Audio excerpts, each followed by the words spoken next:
EV1's at 4.3, EV2's at 4.2, and we're up to step 22.2.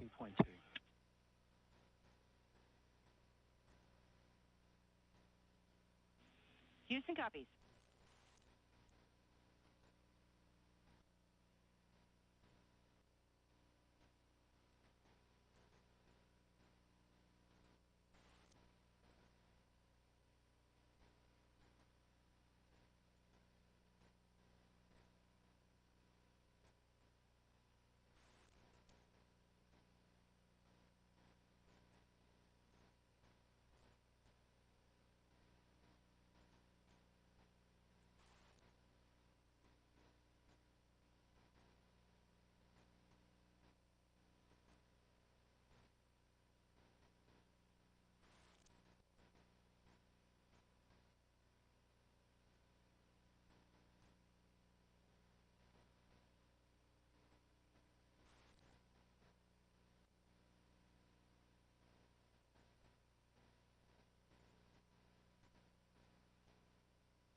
Okay, Houston, both suits are holding 0 Delta P. And we're back to step 17 of 1.225. Copy all and concur step 17.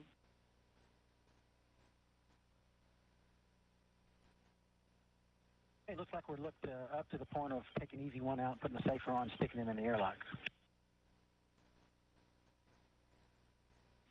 We agree.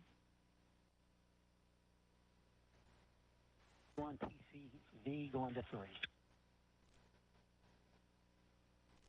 Copy.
This is Mission Control Houston, where we are continuing to follow along the coverage and preparation for U.S. EVA number 91, featuring NASA astronauts and Commander of Expedition 72, Suni Williams, and Nick Hague.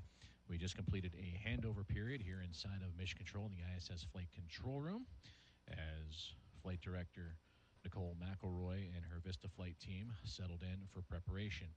Now, as we look back on board and what's happening inside the International Space Station, we talked earlier in the broadcast about how support teams and Butch Wilmore in the Navy shirt on the left, and Don Pettit, the short-sleeved Navy shirt on the right-hand side, will be supporting both Suni Williams and Nick Hague throughout today's spacewalk as they attach what is known as the SAFER units right now. And this SAFER unit, or the Simplified Aid for EVA Response, is a safety mechanism should these astronauts ever be untethered from the International Space Station. They provide stability, thrust, and maneuverability to allow them to get back to a station. So that is what they are currently attaching to what looks to be Nick Hague's uniform, and we know that it'll be Nick Hague based on the red stripes that his suit will be wearing throughout today's spacewalk. And you can get a glimpse of those red stripes a little bit on the pants there towards the bottom of your screen. And Suni Williams will await her turn here in just a couple of moments. For Suni Williams, this is her 8th spacewalk, previously conducting 7 for a total of 50 hours and 40 minutes, in which her first of those 7 spacewalks that she has undergone, occurring nearly 18 years ago to the day, was a part of Expedition 14 back in January of 2007, in which she was out in the vacuum of space for almost 8 hours as she helped reconfigure and serve the Destiny module on the International Space Station. And for Nick Hague, this will be his 4th spacewalk, in which he previously conducted 3, totaling 19 hours and 56 minutes. Their most recent spacewalk history for Suni Williams, she was last out in the vacuum of space back in November of 2012 as a part of Expedition 33. And for Nick Hague, it was August of 2019 as a part of Expedition 60. And you will hear communications. You heard earlier Butch Wilmore relaying down to the ground the steps and procedures that they are working through to prepare these 2 astronauts to enter the vacuum of space. They are still experiencing their pre-breathe portion, in which they are purging their bodies of nitrogen from their bloodstream. And in doing so, they are getting ready for the go for depress, in which they will move from the equipment lock, which they are currently in right now, to the crew lock, which is that illuminated back square, that framed portion of the Quest airlock that they will transition to. The hatch will be closed, and the decompression will be given a go to match then the pressure of the vacuum of space and reduce before eventually beginning today's tasks.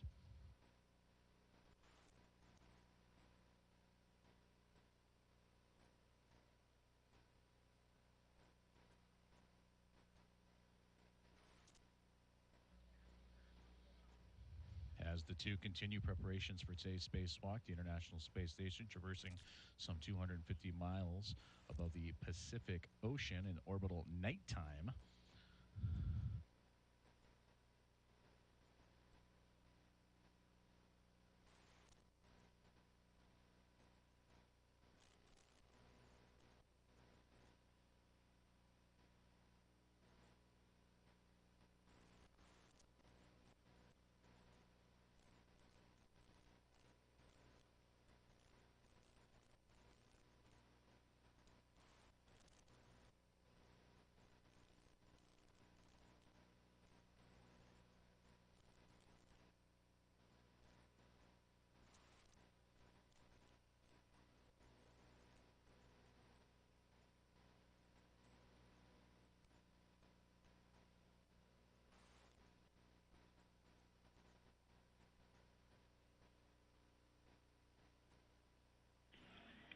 Houston, I'm one. Just to let you know, there was something floating away from the airlock towards Node 1.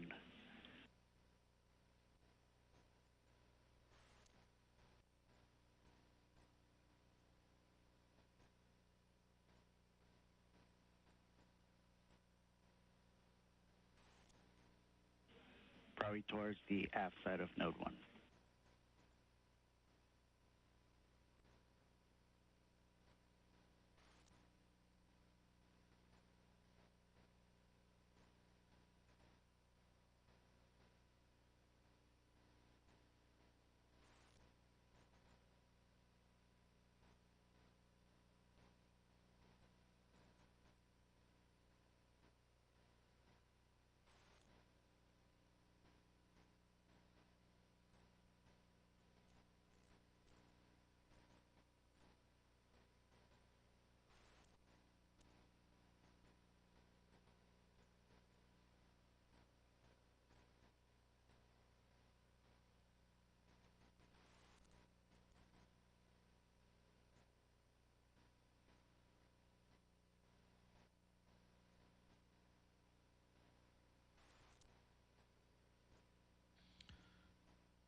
This is Mission Control Houston as we continue to follow along the progress of U.S.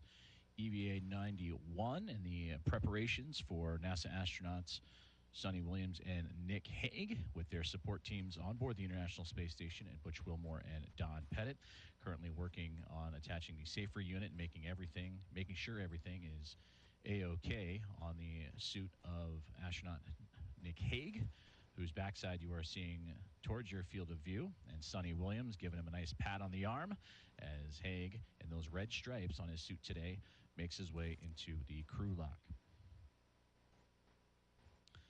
On the ground to support for today's EVA, and there you see in the close field of view Nicole McElroy with the black sweater on, the flight director for today's EVA, Flight Director Elias Miramo, in for support of McElroy through today's procedures. And just to McElroy's right, you see spacewalk communicator and NASA astronaut Jessica Whitner.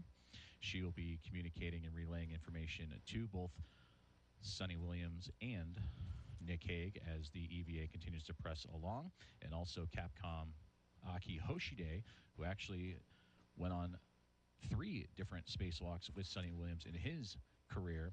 He will be joining as well. So that is Nicole McElroy and our Vista flight team in support. Elias Miramo, who will also be the flight director for a week from now, US EVA number 92, that will feature NASA astronauts Suni Williams and Butch Wilmore.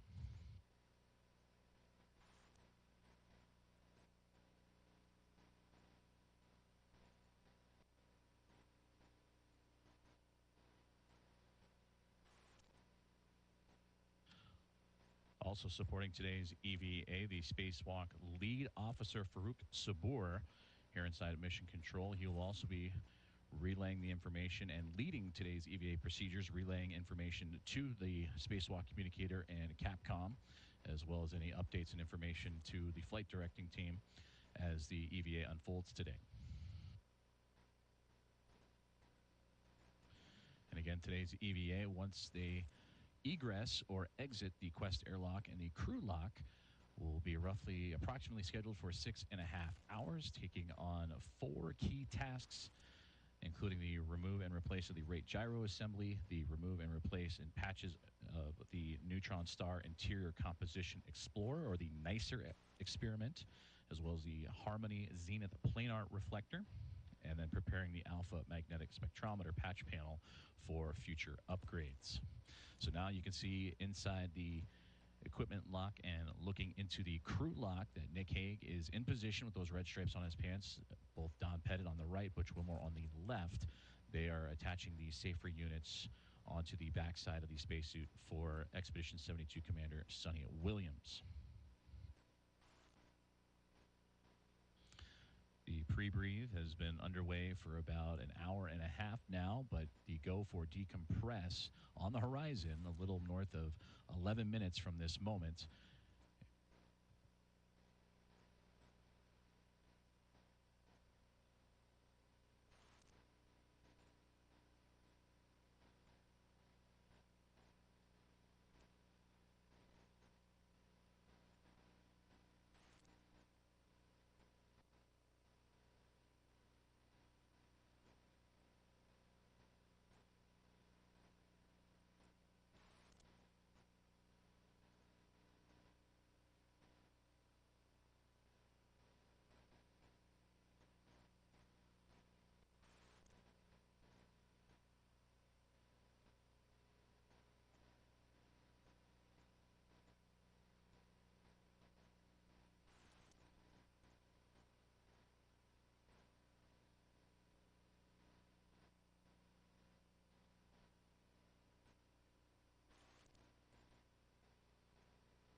Communication from the ground teams as they continue to cross off items on the checklists, as both astronaut Don Pettit and Butch Wilmore aboard the International Space Station continue to prepare the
you can see Suni Williams beginning her journey into the crew lock with the assistance of NASA astronaut Butch Wilmore and Don Pettit. Nick Hague already in there to join as we are approaching about 8.5 minutes now. Go for depressurization of the crew lock inside the Quest airlock at the International Space Station.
Airlock Houston on 1. For EV1, we see the water temperature rising a little bit.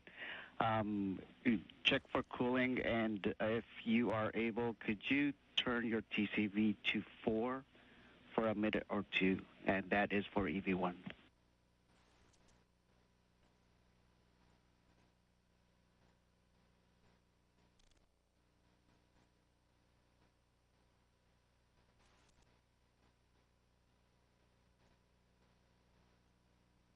And there you just heard communication from Mission Control in the ISS International Space Station Flight Control Room, relaying up to the team aboard the International Space Station in preparation for today's EVA. They referenced EV1, that is Nick Hague. EV2 is Suni Williams, who is closest in the crew lock, that is in her suit and her helmet facing towards us. You can see the feet of Nick Hague up above, as those two have just recently been unhooked from their brackets inside the equipment lock portion of the Quest airlock and journeyed their way into the crew lock. We're about 6 minutes away for go for depressurization of the crew lock. They'll close the hatches. Butch Wilmore and Don Pettit assisting the two astronauts going out for the extravehicular activity today. Thanks, Butch.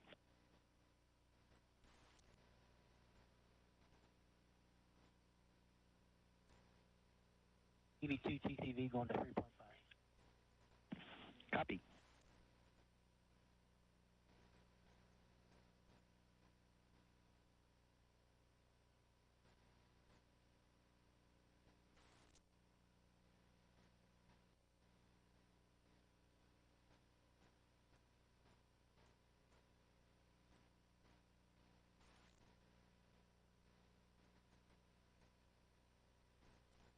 All right, Houston, we've verified that the HAPs are dry, visually checked dry. The sublimators have been visually checked dry on both EMUs.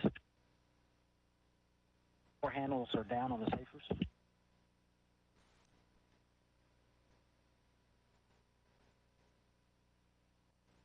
We're going to get your safety setters configured. Y'all set for that?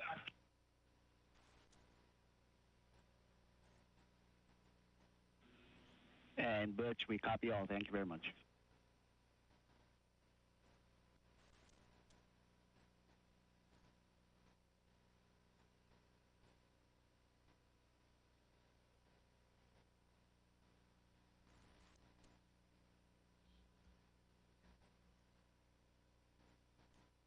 All tests and checkouts continuing to move along for both NASA astronaut Nick Hague and Suni Williams in preparation for today's U.S. EVA number 91, the 273rd, in support of International Space Station assembly, maintenance, and upgrades, in which they will shortly be entering a go for the depressurization of the crew lock before opening up the hatch and venturing out into the vacuum of space, in which they will undergo a planned 4-task day including the removal and replacement of the rate gyro assembly that helps give orientation data on the International Space Station. Remove and replace the Harmony Zenith Planar reflector. That is crucial for docking for visiting vehicles. Help make hatches to the neutron star interior composition explorer experiment, the X-ray telescope, also known as NICER, and prepare the alpha magnetic spectrometer patch panel for future upgrades. Okay, Houston, we're up to step 69. Copy, step 69. Thanks. Do you want us to continue?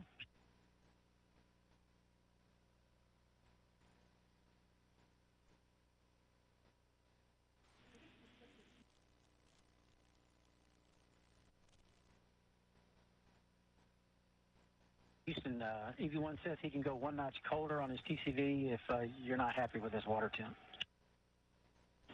Standby checking.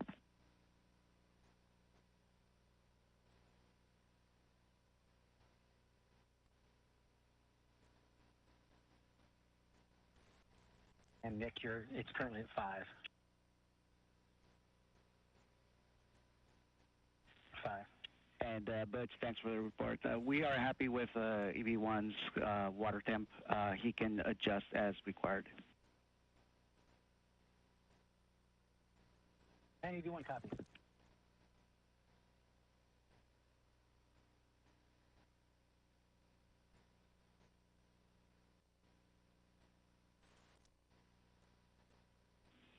And Butch, you're go to close the hatch. Be advised, go for depress in less than 2 minutes. We're going to close the hatch. Here we go.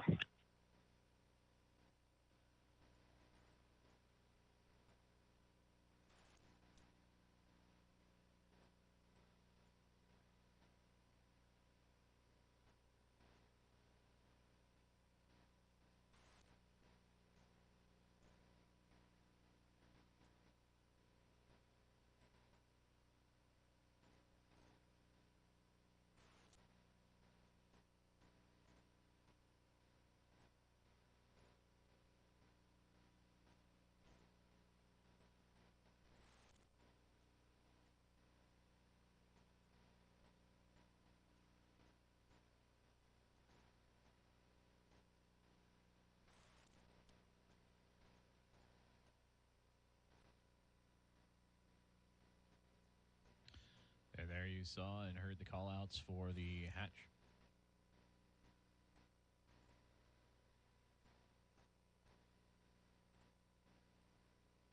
Relaxing the hatch now. Copy. And you heard it right there from Spacewalk Lead Officer Farouk Sabor up to the NASA astronauts aboard the International Space Station to lock the hatch from the equipment lock into the crew lock. And about 20 seconds from now, instructions given to depress the crew lock and begin lowering the pressure to match that and slowly in steps match that of the vacuum of space. Hatch is actually not closed yet. What did you need? Did you need anything? Correct. No, you'll be doing that when you get to vacuum.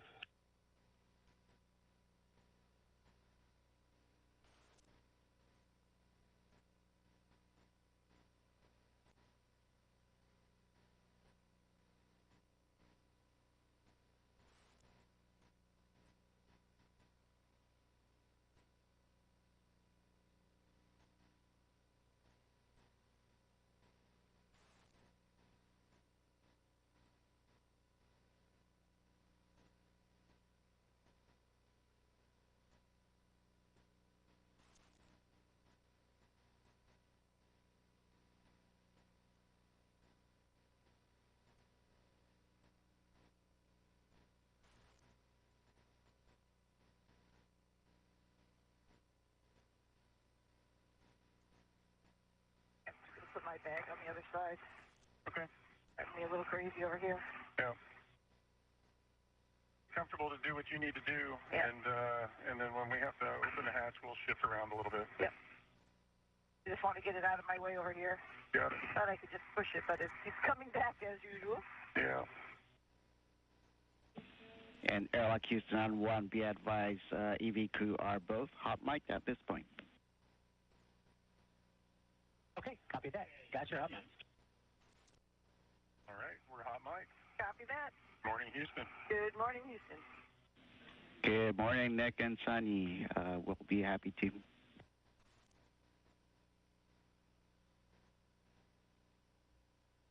Great to hear from NASA astronauts Nick Hague and Suni Williams for the first time as they have joined our broadcast, as they are inside the crew lock now, wishing us a good morning to the mission control room here in Houston, Texas, in the International Space Station Flight Control Room. And you can see a live shot of that flight control room now, continuing to monitor the progress of the... Houston, I think you've got step 9 and 1.105.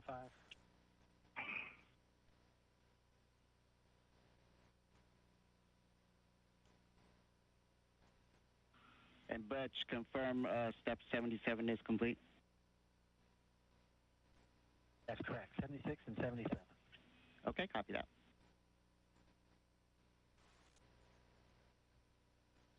Those relays coming down from these...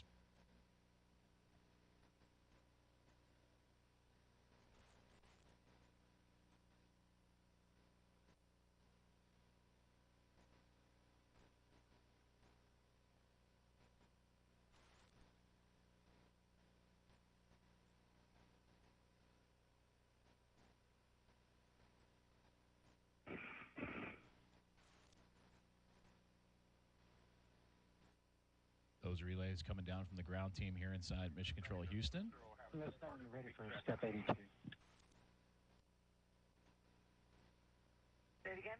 It'll happen as part of the leak check in the steps right before. Oh, yeah. Okay.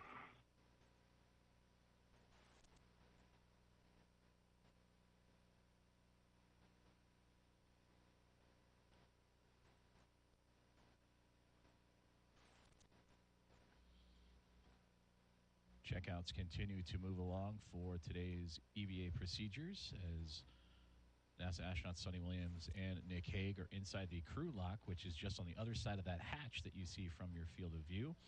And their support teams of NASA astronaut Butch Wilmore and Don Pettit also on the inside of the equipment lock of the Quest airlock, going through those step-by-step procedures. 79 are complete. You are go with steps 81 and subs. Hey, here we go. All right, EV2, check. Press pump power is off on the UIA. Press pump power is off on the UIA.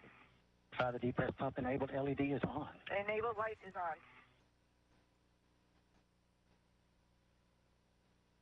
Hey, Houston, we're moving to the Q card. Stand by.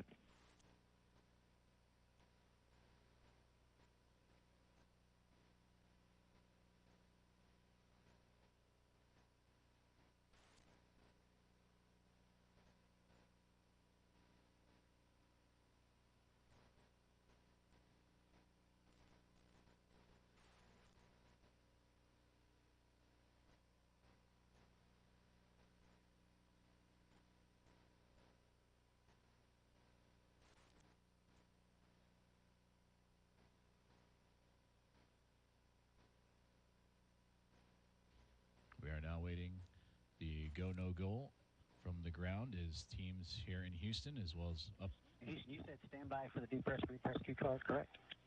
Yeah, stand by 1. We are checking on the ground that everyone is ready. So stand by just 1 second. Outstanding. We're standing by. And there you heard it right there. Teams up in the International Space Station as well as teams on the ground, going through those final checks before giving the go-no-go for today's EVA procedures. Regarding the handover in the crew lock, depress, repress Q card, the handover from you to Jesse here, we were thinking that we can hand over after or at the initial tether config for egress. That is step 11 in the Q card. That's what we have marked. We'll be ready to hand over at step 11. Thanks. Okay, copy that. Thank you.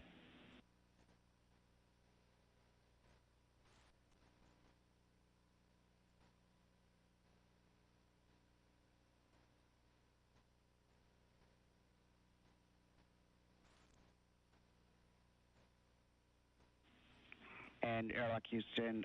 So we see both EV1 and EV2 HECAs on ON. We would like them to be off OFF at this time. One's off. Who's off? Both HECAs are off. Copy all.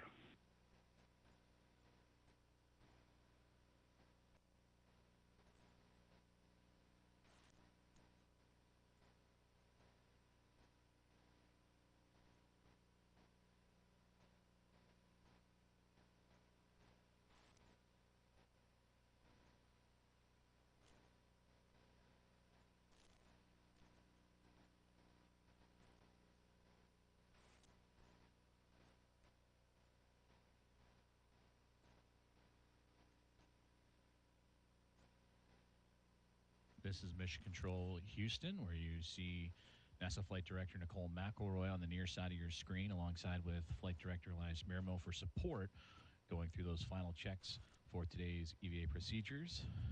Capcom Aki Hoshide, JAXA astronaut, alongside with NASA astronaut Jessica Whitner, taking over the communications roles for both Capcom and Spacewalk communicator. Whitner will be the one communicating with Suni Williams and Nick Hague through today's procedures. And right now, awaiting those final couple of checklists to come in.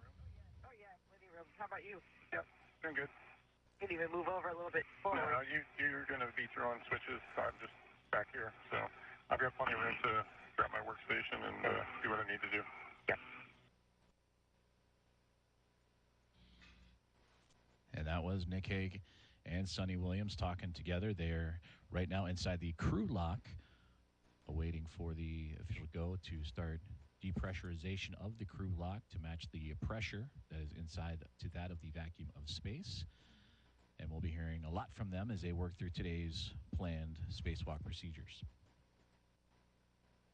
Just looking out the window, trying to look out the window.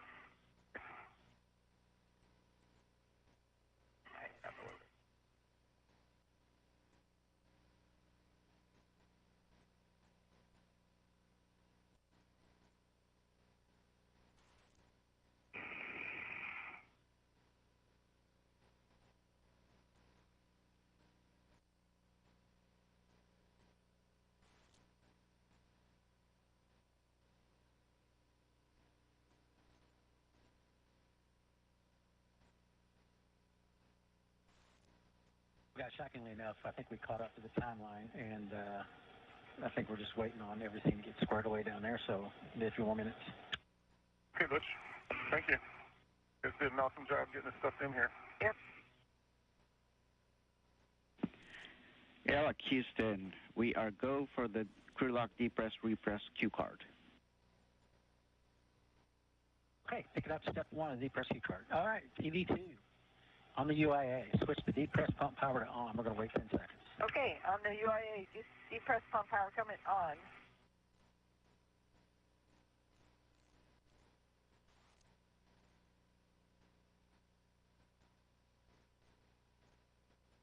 Okay, there's 10 seconds. Depress pump manual ISO valve to open. Depress pump manual ISO valve coming to open. It's alert tone. Open. Monitor your suit T gauge less than 5.5. Copy. If it goes above 5.5 EV2, you'll stop the depress. Roger.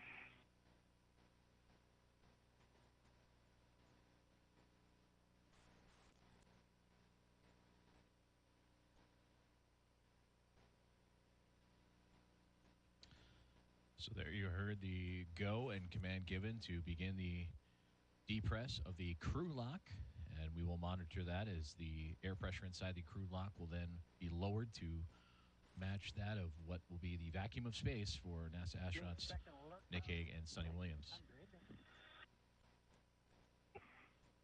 Sorry, 6.0, my bad.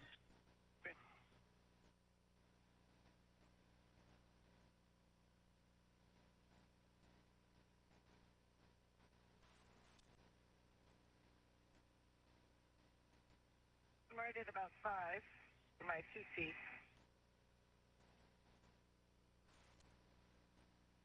What are you at? 4.5.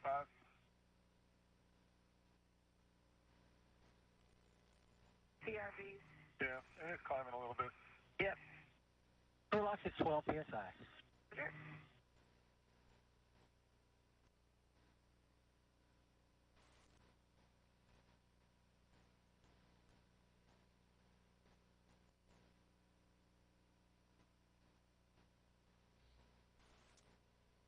And I've got my PPRV. Yeah, mine's honking at me. Yep.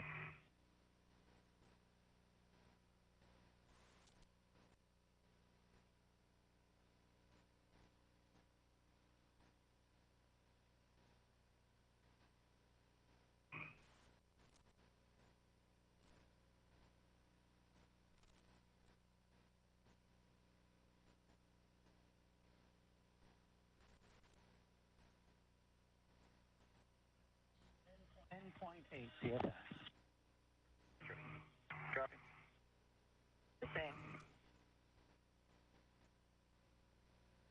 And you hear the call-outs of communication between Mission Control Houston, the NASA astronauts you are seeing here on screen, and Butch Wilmore and Don Pettit, and the astronauts inside the crew lock for today's EVA, and Sonny Williams and Nick Hague, monitoring as the PSI, the pressure inside the crew lock, continues to decrease to slowly match that of the vacuum of space.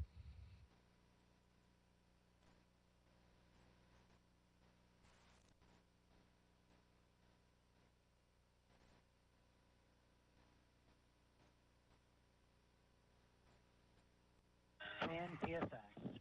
Roger. Sure.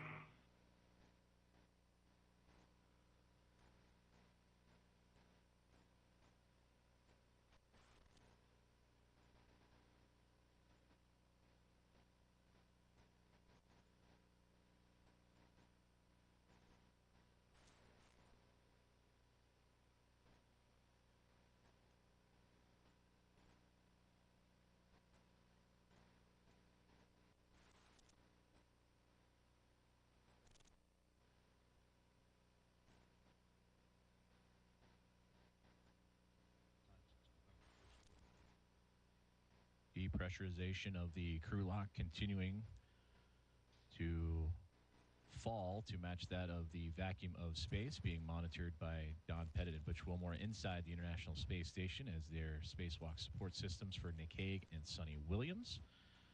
As we continue to monitor as it slowly sinks down to match that, and hearing the call-outs and different milestones of that PSI falling. Dispatching 9 psi. One copy. Copy. And that call-out was to confirm 9 PSI inside the crew lock.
And you hear the communication on the ground of the current PSI measurements and the countdown for approximately how long until they will reach 5 PSI inside the crew lock. That is where Nick Hague and Sonny Williams currently reside in their suits in preparation for today's EVA, and they will pause there for additional checks and checkouts of their suit and systems.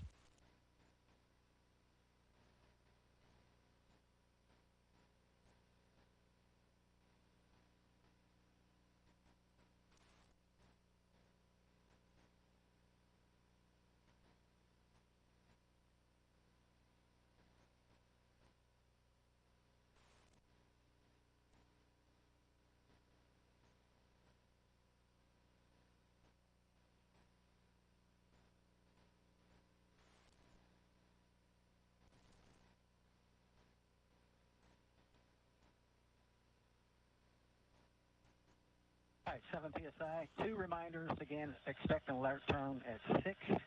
And for EV2, when we get to 5, we're going to take the depress pump mine ISO to closed. I'll call you. Okay, you get 2 copies. And 1 copy.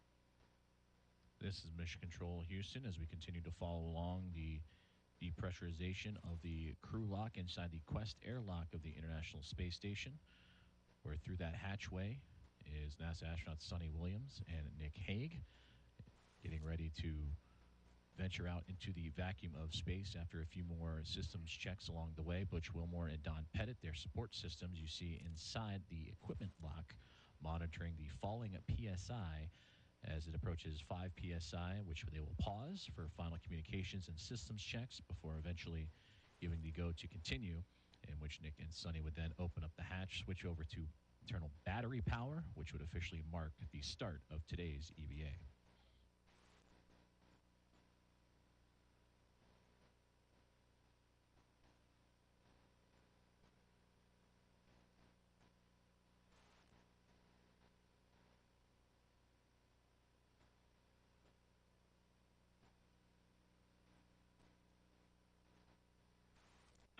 For EV2. And for 1. You're going to call me? I'm going to call you. Okay. I'll wait for your go.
Point 1. All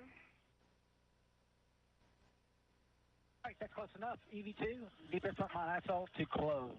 Press pump manual isolation valve is closed. Okay, for both of you, status until leak check question mark is displayed. Hold it for 2 seconds and follow the displayed instructions. 1 copy. 2 copies.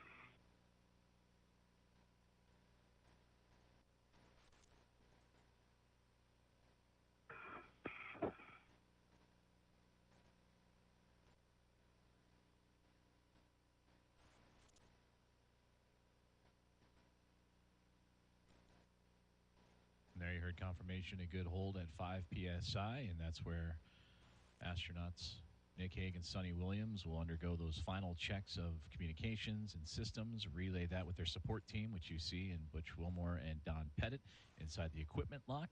And there you can see the flag on the arm of one of the astronauts just inside of that crew lock. Once that is completed, the PSI will continue to climb downwards and match that of the vacuum of space, in which the astronauts inside in Hague and Williams will be given the green light to switch to internal battery power, thus officially starting today's EVA.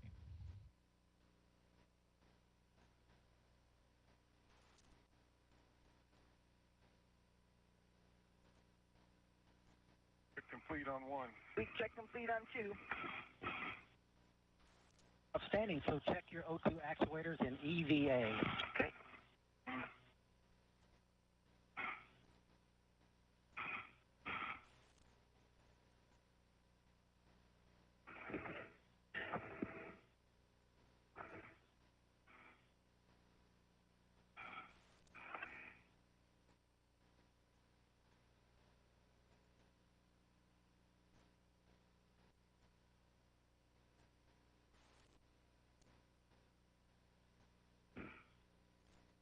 One's an EVA.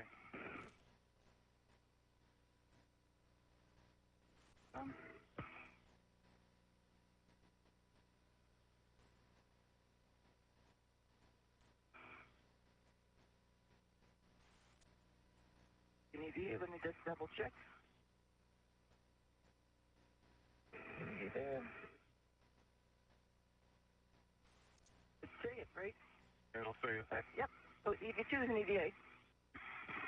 Outstanding. We're up step 7 if you're following along there, Sonny. Depress pump man ISO valve to open. Expect an alert tone. Okay, depress pump manual isolation valve coming to open. We're also going to open the emergency MPEV. Monitor your CP gauge stays less than 5.5. If it goes above, stop the depress. One copy. Good copy.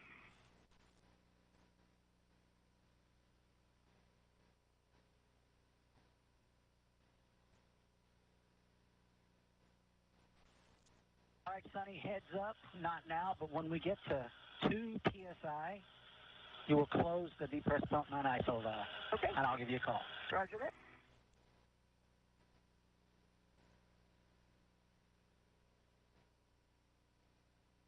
And there you hear the confirmation, and the depressurization of the crew lock continues as NASA astronauts Suni Williams and Nick Hague continue to make their checks and systems checkouts before switching to internal battery power and eventually opening up the hatch to begin their EVA in today's planned tasks for spacewalk number 91.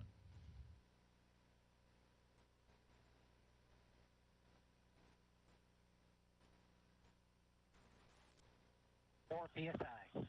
Roger.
Three PSI.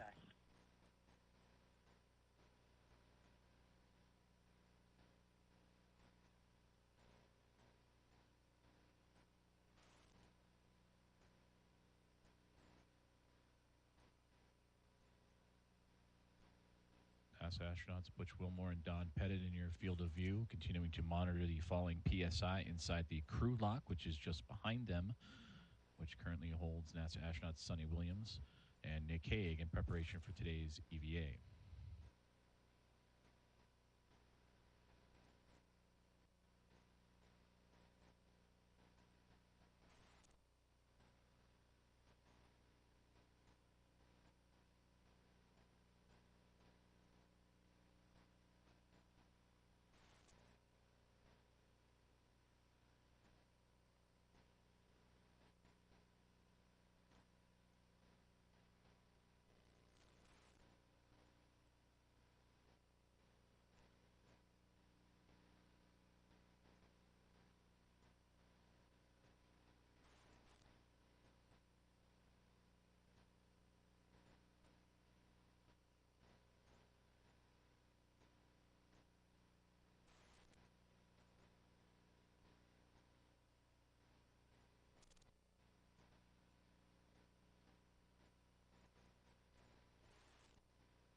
I see 2. Okay, we're close enough. DV2, depress pump mine ISO to closed. Press pump manual ISO valve is closed. You can also switch the depress pump power to off. Depress pump power is coming off. Nice work. I'm going to hand it over to ground IV. You got it, ground. Thank you, guys. Thanks, Butch. Thanks, Don. Good morning, Nick and Sunny. Happy to be working with you guys today. When you are ready, we can report your Good initial morning, Jeff. tether config. Okay, Sonny, I can see. You got it? Yeah. So let me, move your leg just a touch. Yep. Okay. So you can see Sonny's. It'll be her right D-ring extender. She's got a waist tether, gate closed, slider lock, black on black. And then the large hook is to the airlock D-ring extender, gate closed, slider lock, black on black. Then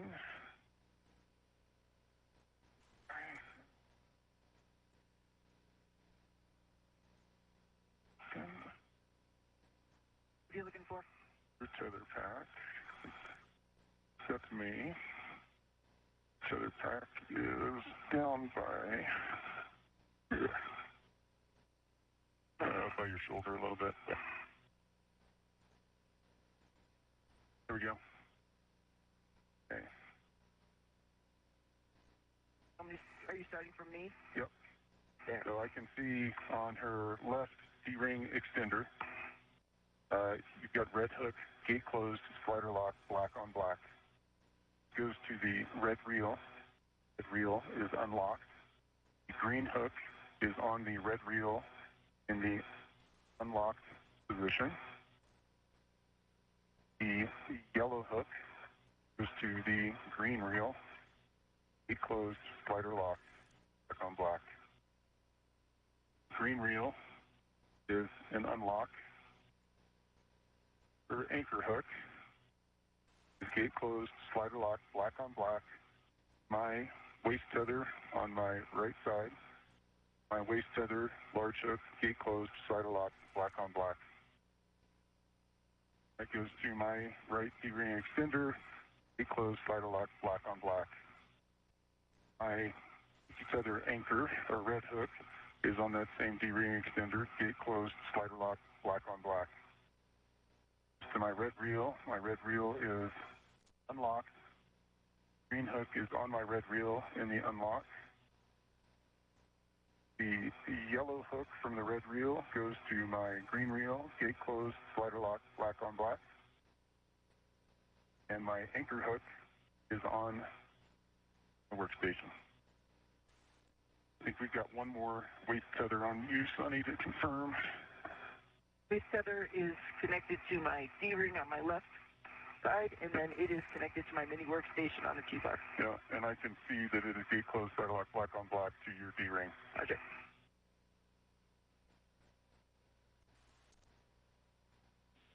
Can you go back, Jeff? All right, Nick, Sunny. Nope, that's a good config for both crew. When the crew lock DPDT is about 0, you can expect an alert tone, and we're going to hold here till we see less than 0.5 PSI. Okay, copy that. Okay. And a wonderful rundown there from NASA astronauts Nick Hague and Sunny Williams as they went through their initial tether configurations to connect themselves to the International Space Station for safety to make sure that they remain attached to the orbiting laboratory. And they will continue to await the final calls before switching to battery power and then eventually making that progress to open up the hatch and begin today's EVA activities. And when they switch to battery power, that'll officially mark the start of today's EVA.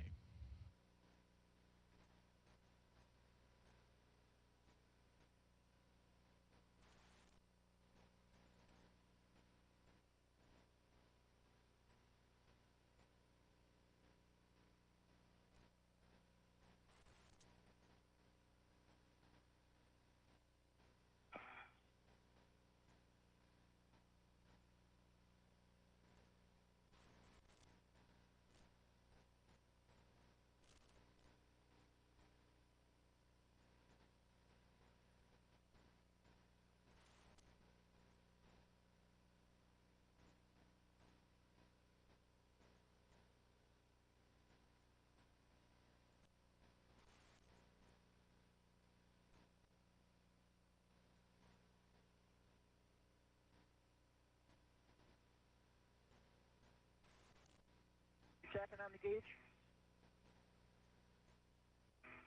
I'm joking. Hey guys, we're about 5 minutes out from 0.5 psi. Copy.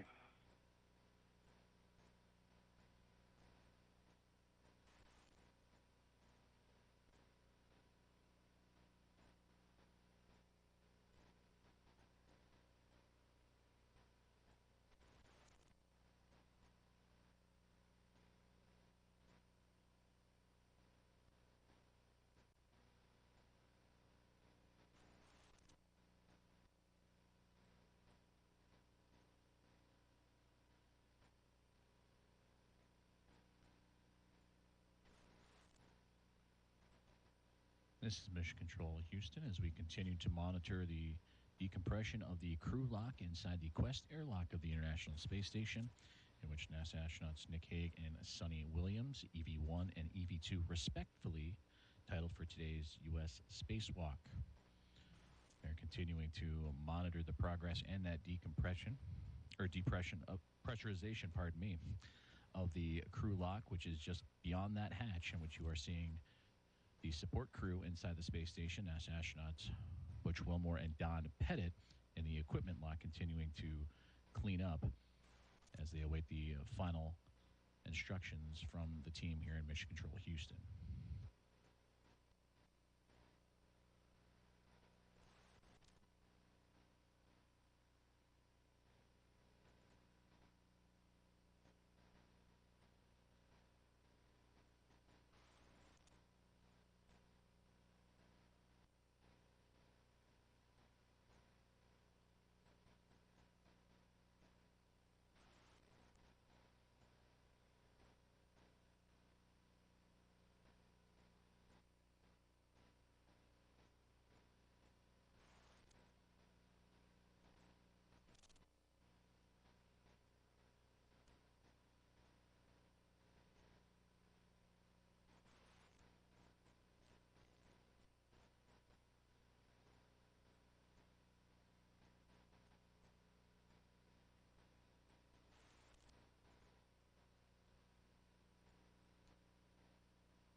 Depressurization of the crew lock continuing to be monitored from the teams here on the ground in Mission Control Houston in the International Space Station Flight Control Room. And they officially handed over communications of today's U.S. EVA spacewalkers Nick Hague and Suni Williams to Jessica Whitner, and we will be hearing call-outs and instructions from her and her team on the ground here in Houston as they prepare for today's EVA activities.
gauge say? I switched over. See? Yeah, it's 0.7.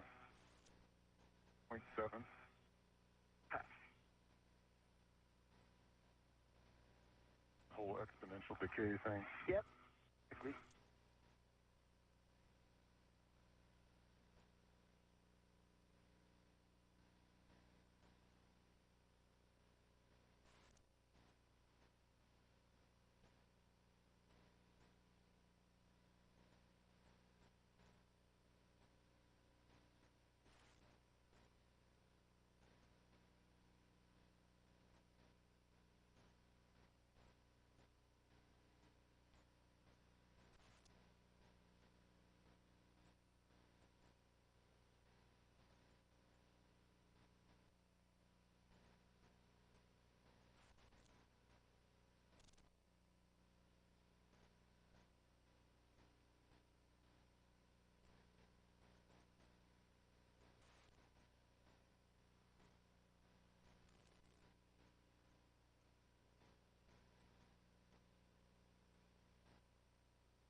This is Mission Control. Do you want me to move anywhere?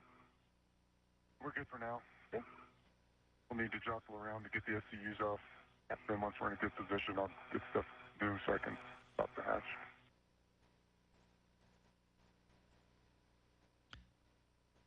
This is Mission Control Houston, where you are hearing conversations between NASA astronaut Suni Williams and Nick Hague as they continue to monitor, as well as teams inside the International Space Station and on the ground here in the International Space Station Flight Control Room in Houston as the PSI continues to fall inside the crew lock of the Quest airlock of the International Space Station, as both Williams and Hague prepare for today's planned EVA and upcoming tasks.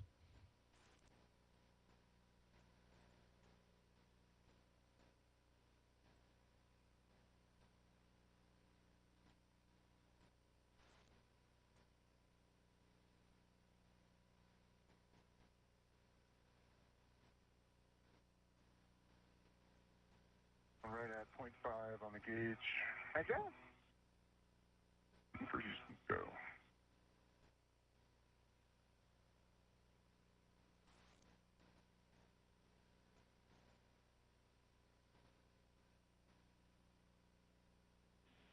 And copy that, Nick. We're seeing a 0.55 still, so we're waiting about another minute or so. Got it, Jeff.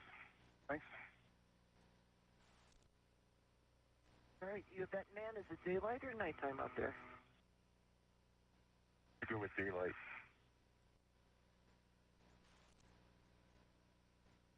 I didn't cheat. Guess I could have looked at the timeline. I didn't either. I'll say nighttime. One of us will be right. Like that approach.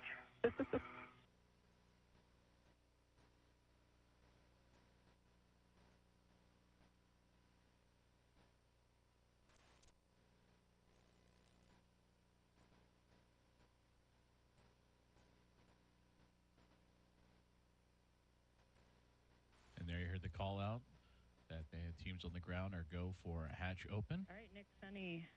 Nick, if you can verify again, the EV hatch gauge is less than 0.6 psi. You have a go to open and stow the hatch. Okay, copy that. I see 5. Opening the hatch. I got it.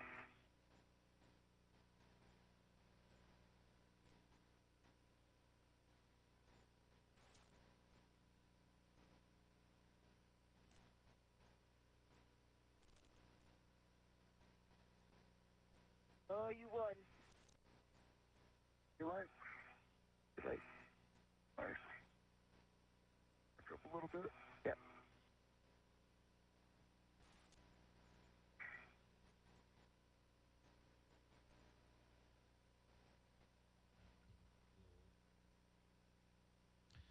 And there you see the exterior of the Quest airlock, in which the hatch will shortly be opened up by NASA astronauts Nick Hague and Suni Williams as they get ready to begin today's EVA. And for the crew, we're going to go ahead and hold here for a couple minutes while we look at data.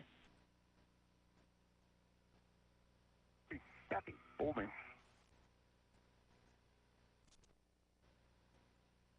Emergency apparatus closed.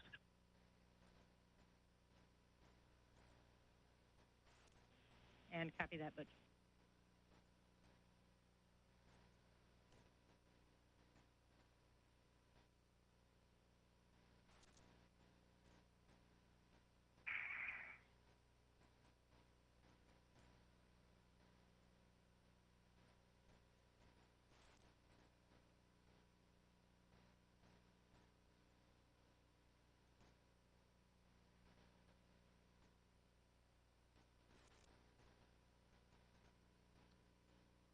And this is Mission Control Houston as we continue to follow along the progress of what will soon be the hatch opening of the crew lock, a part of the Quest airlock on the International Space Station, in which inside that crew lock, Nick Hague and Suni Williams prepare for U.S. EVA spacewalk number 91 and today's planned tasks.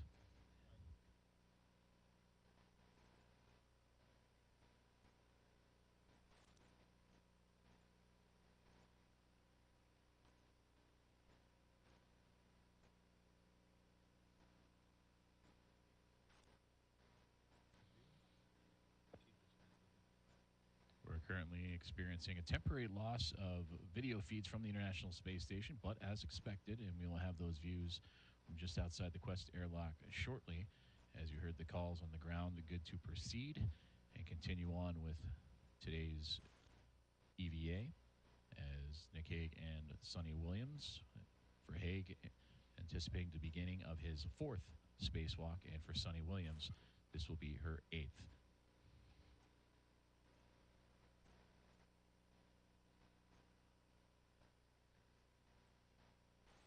For Suni Williams and her experience out in the vacuum of space in her 7 previous, that's 50 hours and 40 minutes of time.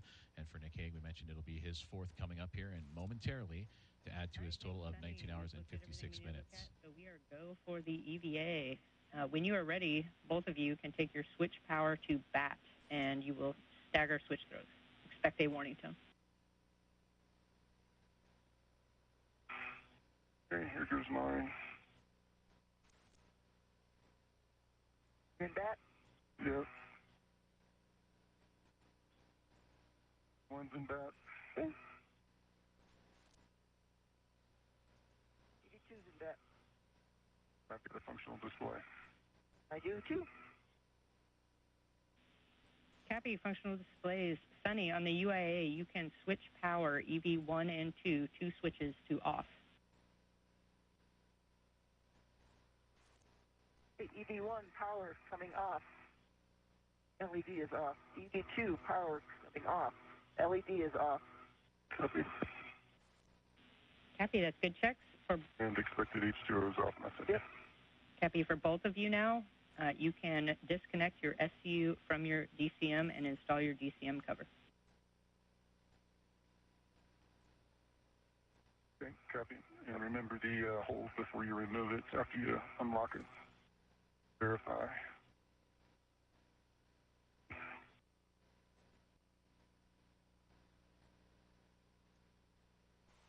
Little pieces of ice coming out. Yeah, just a little, but we are good.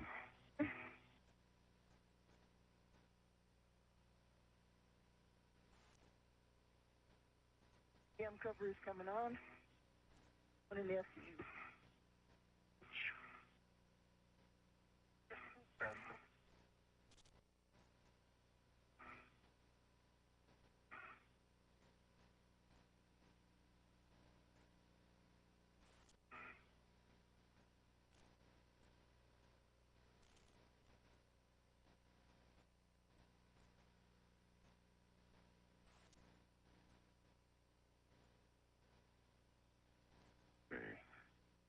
Cover's on, SCU stowed in the pouch.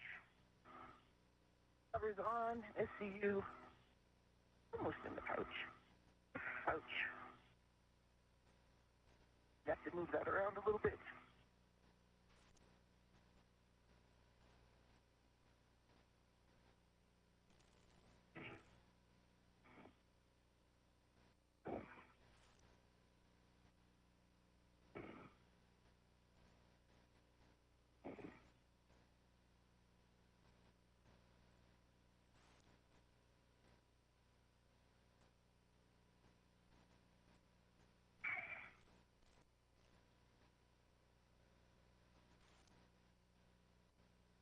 if you get yours down, just as you back out, my SCU pouch kind of comes back towards your direction. Yep. Yeah, so just as you back up, just mindful.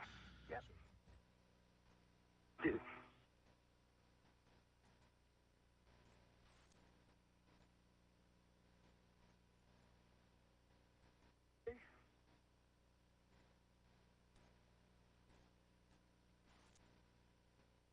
This is Mission Control Houston, where we just heard the call-outs and the timing and communication exchange between the NASA astronauts and Nick Hague and Suni Williams aboard the International Space Station and the teams on the ground, so confirming a 7:01 a.m. Central Time start time to today's EVA.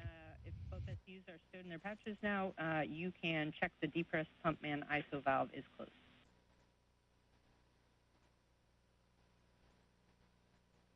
Pump manual isolation valve is closed. Happy for both of you.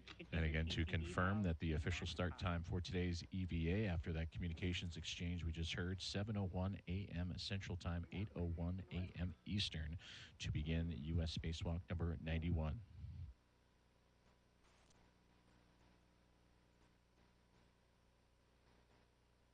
One max hot. Two max hot. Cappy, for both of you now, switch water to on.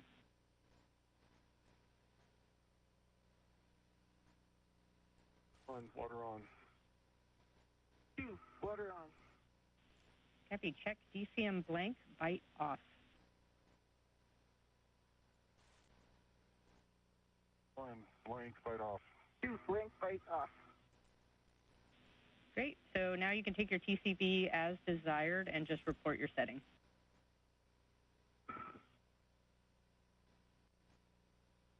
Didn't work.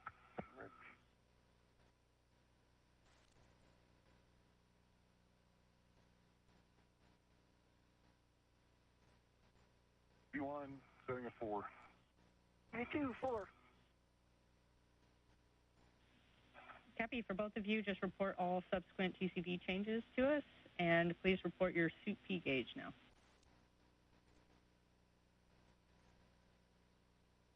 Moon copies, and I have 4.3. V2 is 4.2.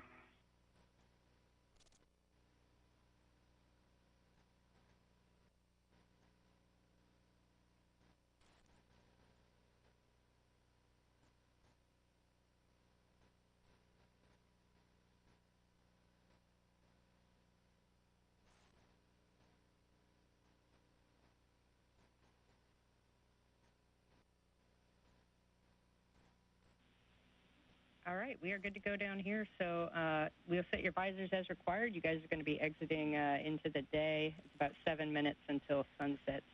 And at this time, Nick, I'm going to have you inspect the hatch ceiling surface for any damage, water, discoloration, or residue.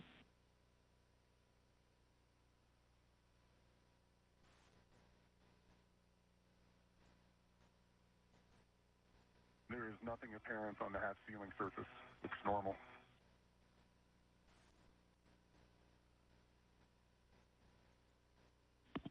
All right, Nick, that's good news.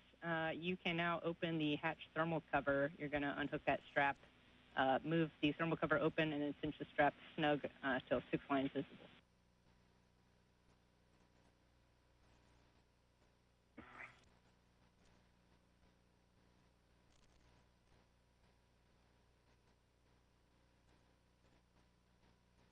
You are looking live just outside of the Quest airlock for the International Space Station as you're starting to...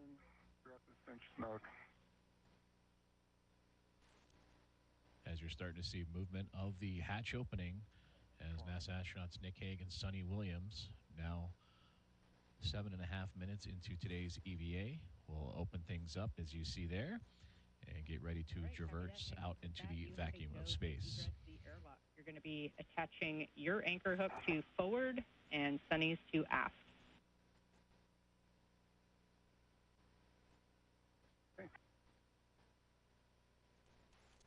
And that is EV1 Nick Hague, the first one to pop out of the hatchway of the crew lock of the International Space Station.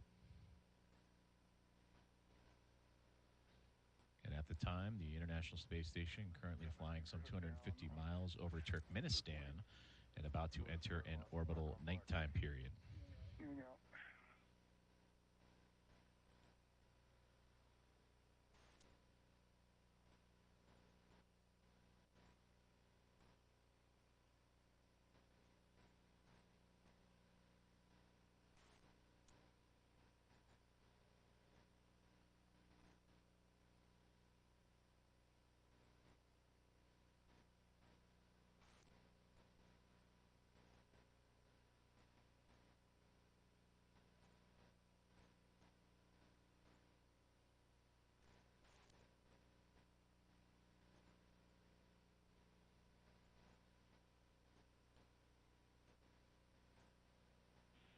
And Suni, while Nick is working anchor hooks, you can work to retrieve the large ORU bag for handoff. Roger.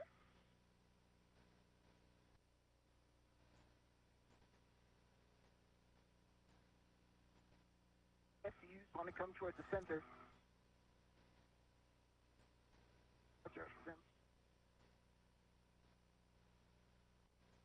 That is NASA astronaut Nick Hague, just outside the hatchway area of the Nick, when you're ready. crew lock of the Quest airlock, EV-1, designated by the red stripes you can see on the pants of his suit. Moving in position for the BRT.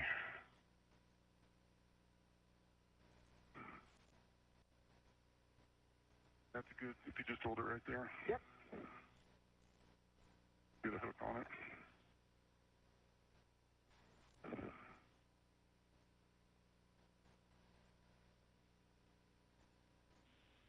See a good hook.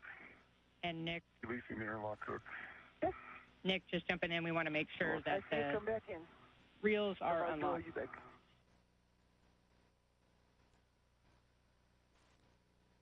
On the safety tethers.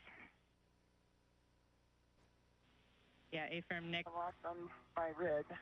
Yeah, I can understand. I'm going to deal with this ORU real quick, Jess, and then I'm going to check those. Cappy, no problem. We're about a minute and a half to another handover. Okay.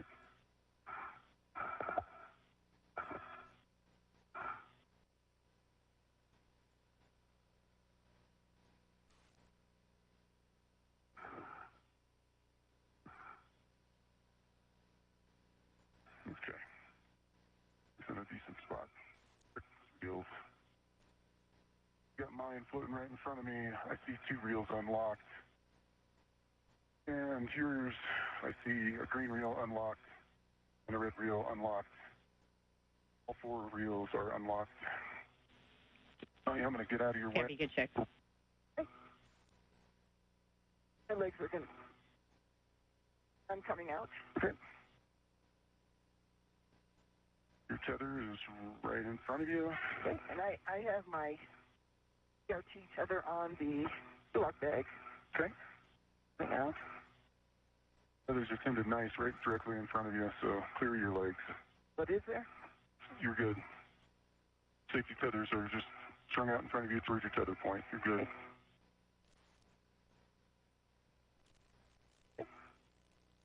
All right.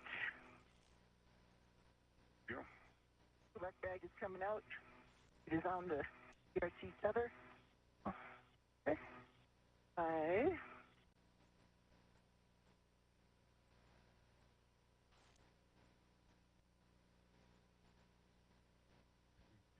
And that is an expected loss of signal temporarily, and as communications switch over between satellites. But just before, you saw NASA astronaut Nick Hague wearing the suit with red stripes, EV-1, exit the Quest airlock, and Suni Williams was just making her way out of the hatch herself. I'm going to get both my legs.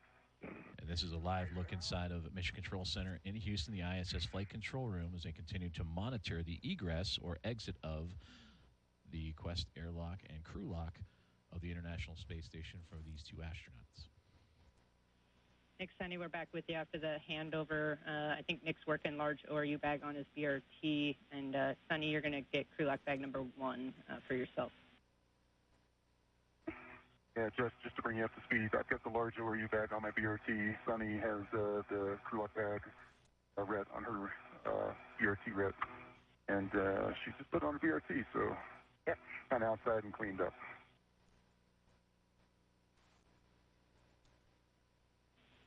I got to get my BRT on the other side. Paddles ended. It is on. Crew lock bag on my left side. All right, I copied that update, I got Nick. all 3 tabs up on you.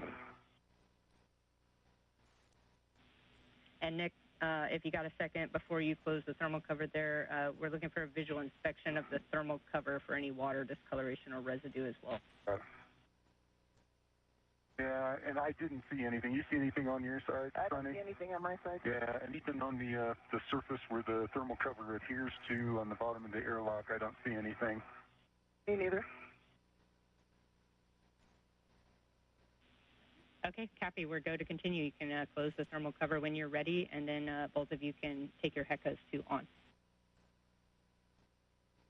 Okay. I see your HEC is on. Okay, and I see your green light. We'll just start with buddy check. Yep. So I see a green light. You got both your helmet lights are on. That's good. I saw 1, 2, 3 tabs are up. Your safety tethers are in a good config. You've got a waist tether down. The safety tether comes in front of your BRT, so when you push that behind, it's in a good spot. Yep. The rest of your tools, like they're in a good spot. Hey, I see your HECA on. I see 1, 2, 3 tabs up. I see your safety handles are down, which is good. Yep. I see your tethers, tether on your right-hand side, and you are on your mini workstation end effector, and I see you are BRT to your large ORU bag as well as tethered. And can you rotate a little bit? And ISO valve is down, so both your safer handles are down as well. Yep. My HAP is no change. It is dry. My HAP is no change and dry. All right, that's good checks, both crew. We can start our translation now. So, Nick, you're going to lead and head out to the S0 port wedge face. Let me know if you want some mile markers along the way. And then, Suni, you're going to follow to the starboard CETA cart. Yep, and I'm going to give Nick a little bit of chance to get over to the port side before we start up.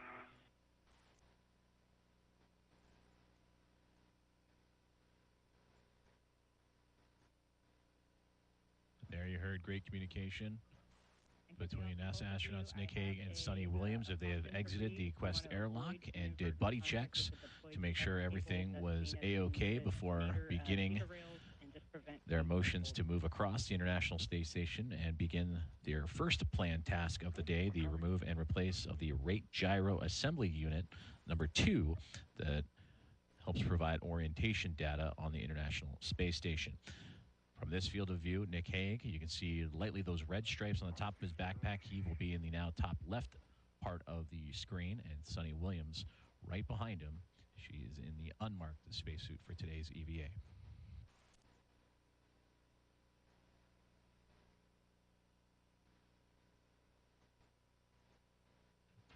And while they make their way across, flight controllers have given the command to power down the rate gyro assembly number 2. As both Nick Hague and Suni Williams make their way over to that portion of the International Space Station truss system. And again, that rate gyro to remove and replace provides orientation data on all 3 axes of the International Space Station. That is today's priority task of U.S. spacewalk number 91. 6, went up to phase 1. Copy, Nick. As you go over the top, I have a couple cautions specific to you. Remember, you want to avoid contact with the GPS antennas and then avoid loading the NZGL cable and connectors on that hab tray on the back side of the truck.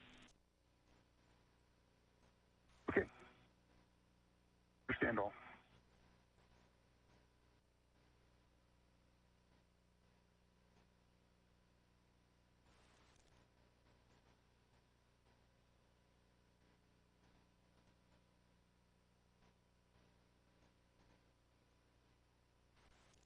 Nick, I see you heading forward. I'm going to start heading up. I think that's enough that my safety tether will stay out of your way now. Yep. I see it anyway. I will watch it.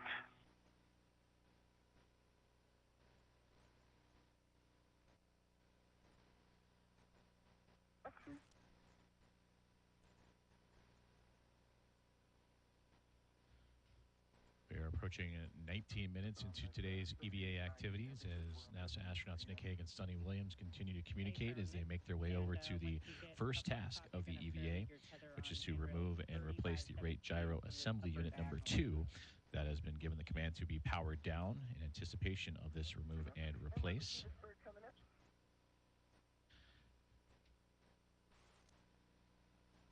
And this is all part of the ISS assembly maintenance and upgrades for today's planned 4 tasks. This is the first of those 4.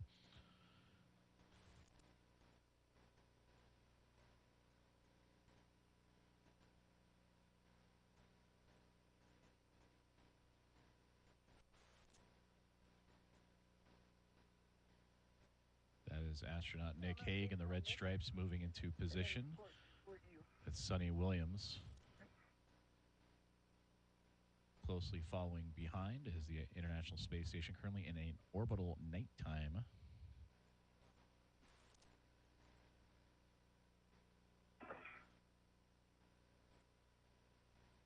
I'm crossing over each other. I see it here in front of me. And there's a great look at Expedition 72 Commander Suni Williams with Nick Hague just above her on the truss of the International Space Station, translating across that truss to begin work on the rate gyro assembly unit number 2 replacement. I'm over on the seat of card, Jeff. A-firm. Suni, you're going to head out to the starboard seat of cart, and once you're there, you can stow crew lock bag 1 on any of the seat of cart square grids. We're going to have you do an APFR task. Okay. Look.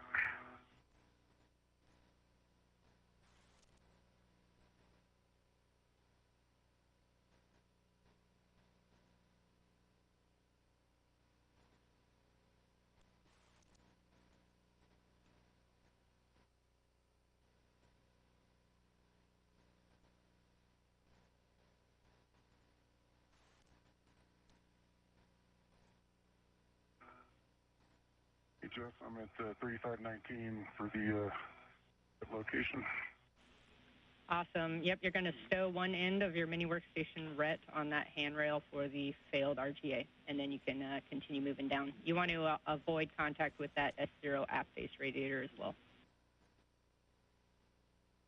Right. And I see the shiny surface.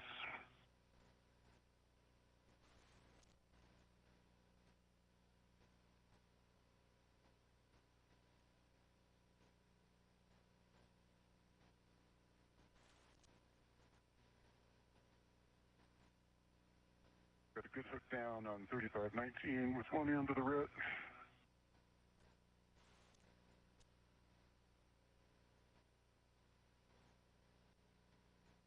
Their end is free. Copy, Nick. Your next step here is going to be to open the RGA-2 thermal shroud. As you move down, you're going to be peeling that port to starboard and then releasing the Velcro from under handrail 3520, which is that handrail where your work site is. Yeah, good work.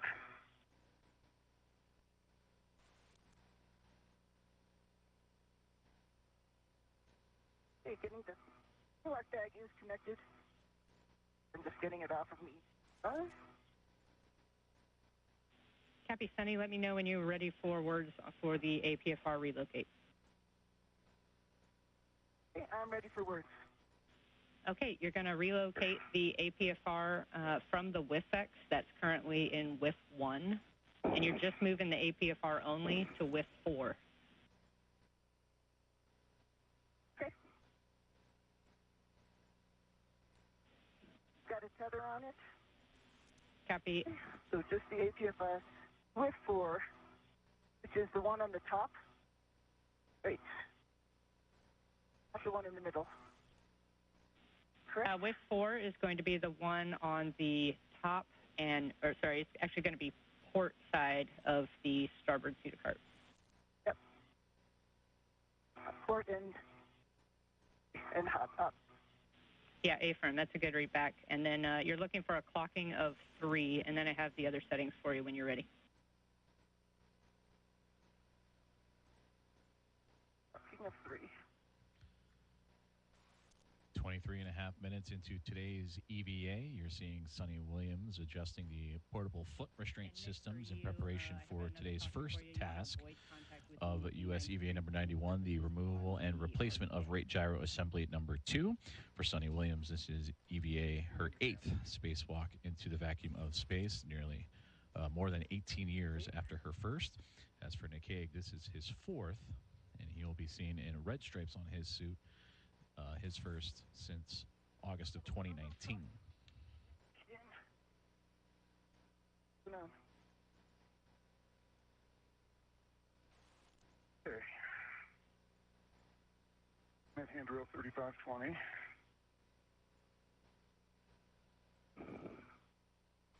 All eyes open. I see our RGA.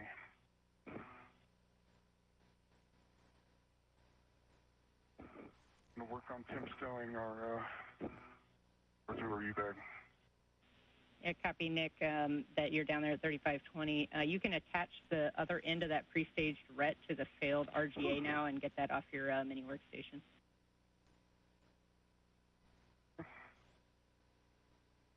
They got the collar to move, Jess. Maybe I'm not getting it far enough.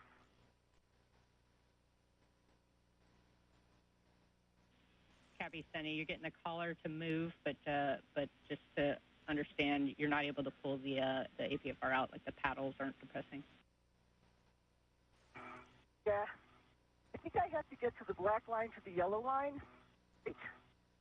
I'm not getting it over there.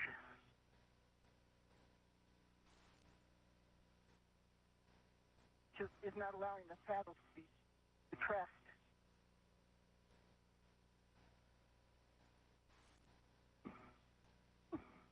Interesting. Yeah, copy, Sunny. If the collar should be all the way black on white or black on yellow in this case. Yeah. And I copy, Nick, about the RET. You can temp stow the large ORU bag on that S0 wedge face now. Good work. I don't know if you could see it in my HECA, but that's as far as I can get the collar. Yeah. Not all the way to the white.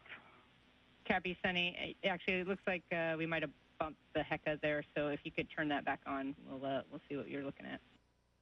Yep, sure. Here we go.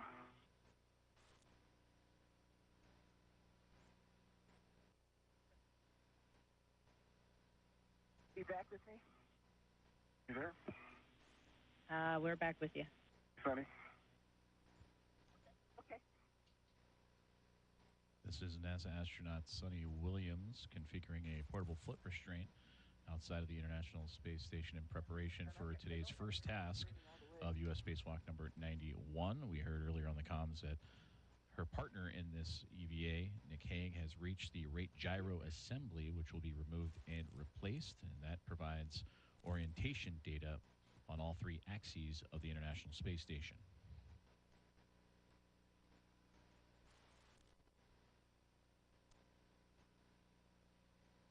Nick, are you ready for me over there? Yeah, I'm still temp stowing the ORU bag, so you got time to troubleshoot.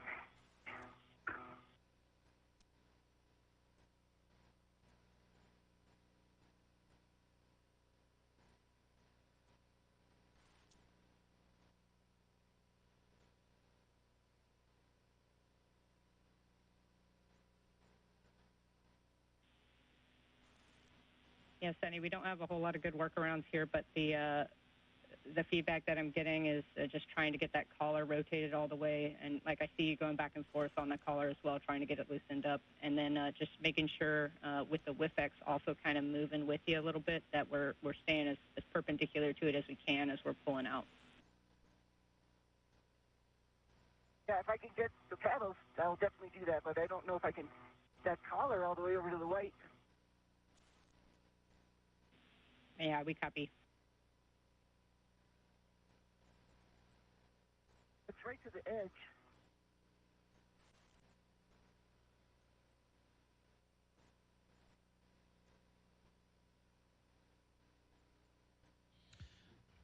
This is a live view from astronaut Nick Hague's helmet camera as he looks onto the rate gyro assembly as he prepares for the removal and replacement of this unit. The priority task of today's EVA is his partner for today, and Suni Williams continues to configure that portable foot restraint. And there you can see Williams just outside the truss system of the International Space Station continuing to work with that foot restraint. Sunny, one last recommendation here. If you can try to rotate the collar to as far as you can get it with one hand and then squeeze the paddles with the other and just see if you get any motion in the paddles at all.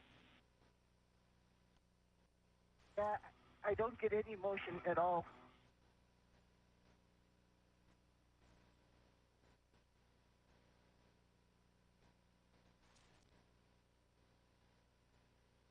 So the collar's definitely not in the right place. I don't get the paddles to move at all.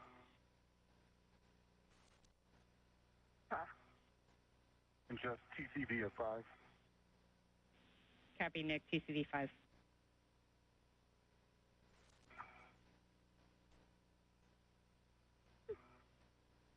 We had any problems with this one before?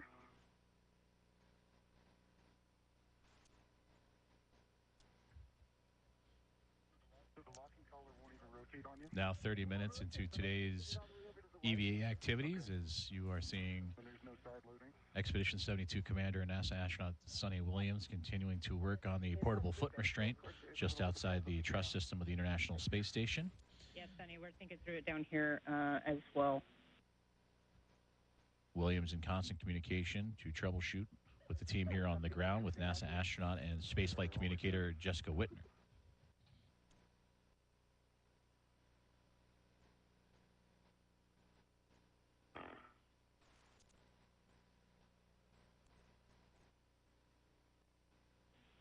All right, Sunny, with that, it sounds like this APFR has given us trouble in the past, so you're kind of confirming something we may already know. That said, at this point, we're just going to leave it where it's at, and if you can just put it back in its original config, black on black, and then we'll get you inside the truss. Black on black. Copy.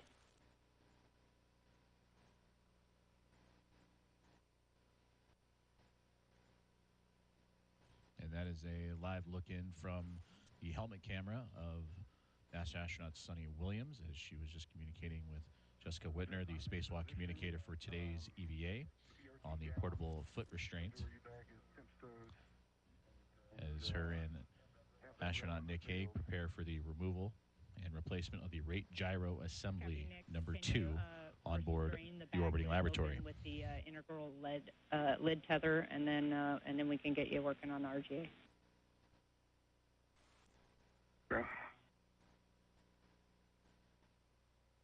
And Sunny, for you, we're going to have you ingress the S0 truss right there through phase 1 at bay 2 and to access those RGA bolts. And then I have a caution for you not to translate on the radiator heat pipes inside the truss, and then also avoid contact with the Z93 painted surfaces. Okay, copy that. Coming in.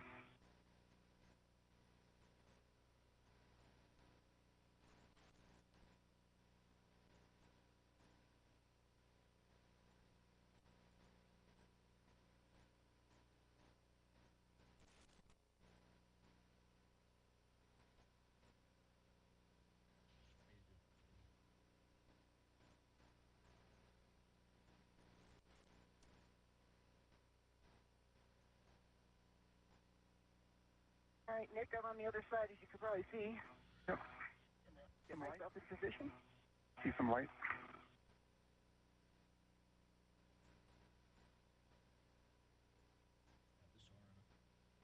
In Houston, you'll probably see little flakes of Z93 off this unit. It's like it's liberating from that same spot that was missing some before. Edges are crumbling off.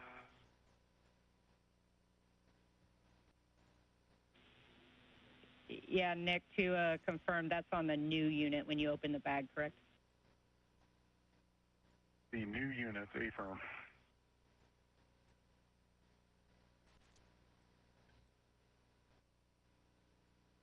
right, Nick, I have my BRT down on 3507.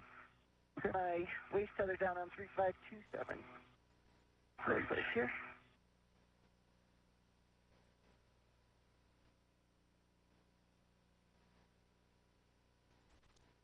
And just there's enough rigidity in the bag lid that it stays open without having to restrain it open. Okay, copy, Nick, about the bag, and we're going to go ahead and proceed. So when you're ready, we can work to demate the connectors from RGA2, and Suni, you can help as well if you can reach the nadir connector. But there's two connectors, nadir and aft, and we're going to disconnect both of them and just get good inspection on FOD, pins, I can EMI. reach the nadir.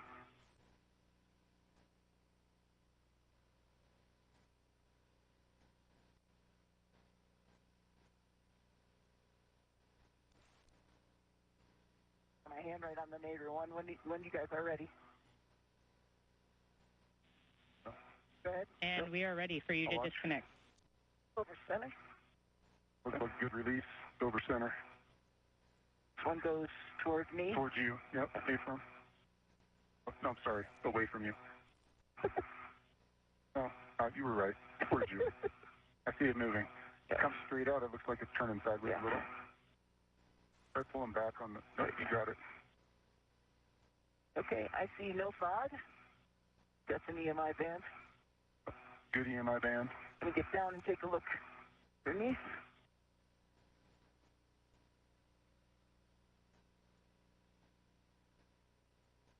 Get my head in there.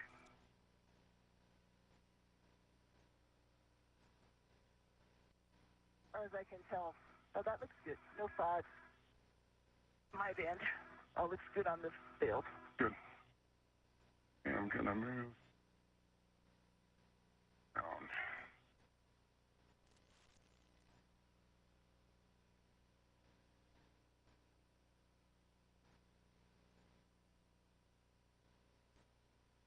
Okay. Just removing my electrical on that outside.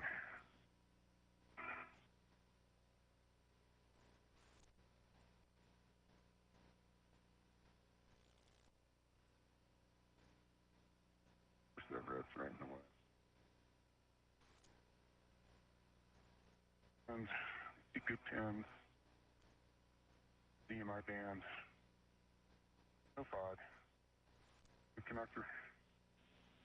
Copy, those are good inspections. So, Nick, if you need to, you can release those TA clamps. If you don't, you just want to restrain the connectors clear of the work site. And that's enough to do. Perfect. That's good. Great. Okay, and once that's good, both of you can get out your PGTs, and we'll work to release these bolts. Good work. Right.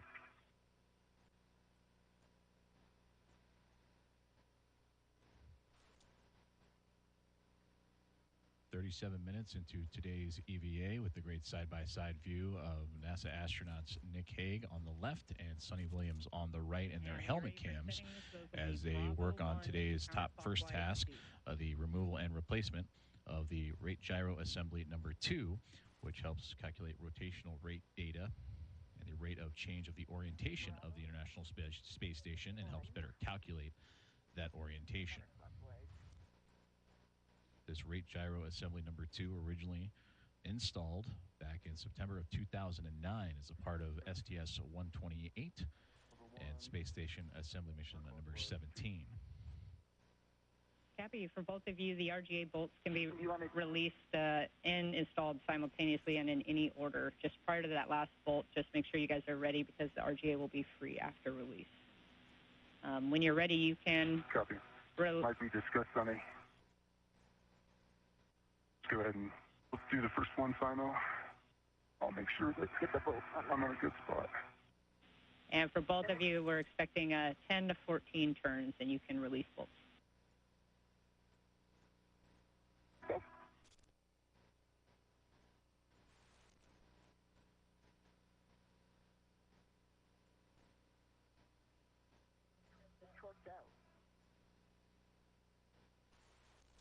great view there of the tools being used to release the current rate gyro assembly unit in preparation for the removal and replacement with the backup unit. And guys, for order of ops here, we have Nick, you releasing both of your bolts on the aft side, and then Suni holding on the last bolt to have Nick stow his PGT so he's ready to take the RGA. Okay, 4 bolts is out. Okay, I'm working on the lower one now. 12 turns. Copy, Suni, 12 turns on the nadir bolt.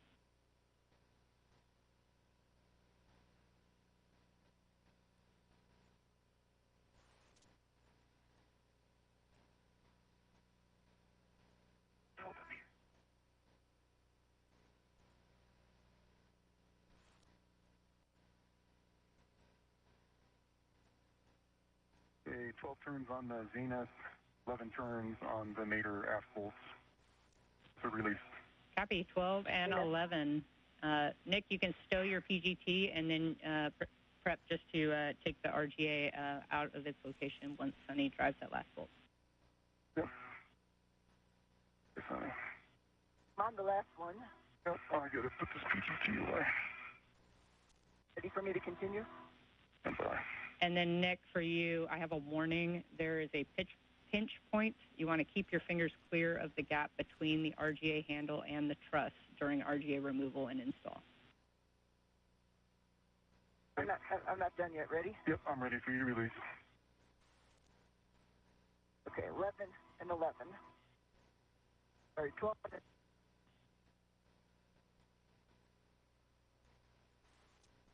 Sliding out. Okay. And a great view there of the release of that Right, rate gyro assembly number 2 from the view of and perspective of NASA astronaut Suni Williams, who just released that last bolt. And it's currently in the hands of NASA astronaut Nick Hague, just across her field of view. And the replacement unit, this RGA number 2, will help calculate the rotational rate data of the International Space Station. For Suni Williams, she is currently inside the S0 truss of the International Space Station, which is quite near the midway point of the backbone of the structure of the orbiting laboratory.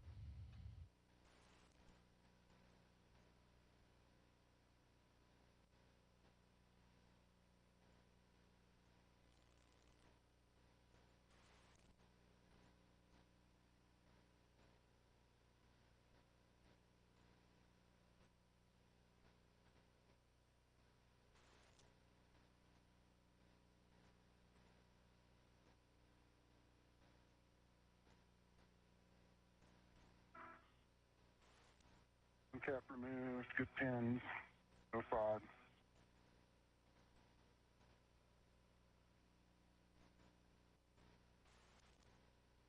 Copy the inspection.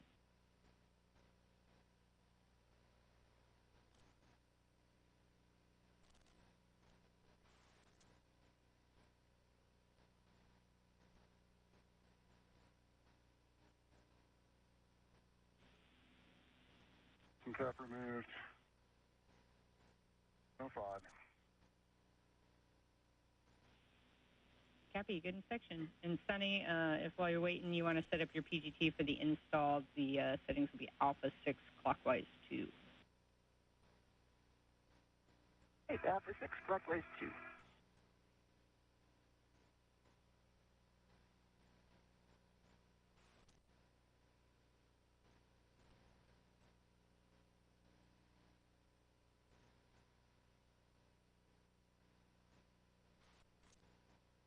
Now 43 minutes into today's EVA and the first planned task of the remove and replace of the rate gyro assembly. The assembly unit number 2 has been removed from its original position aboard the International Space Station on the S0 truss, essentially the midway point of the backbone of the orbiting laboratory. And you saw from the helmet cam of Nick Hague, the NASA astronaut, that he was beginning to uncover and bring out the replacement unit that will go in its place.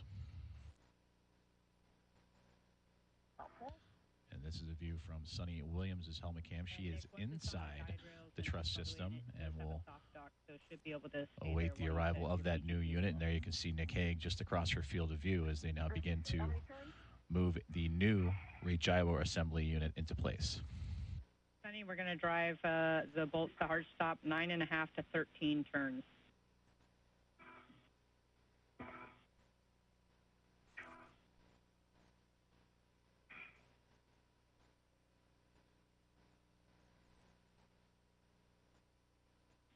And Nick, for you, those settings were Alpha 6, clockwise 2. The Alpha 6, clockwise 2.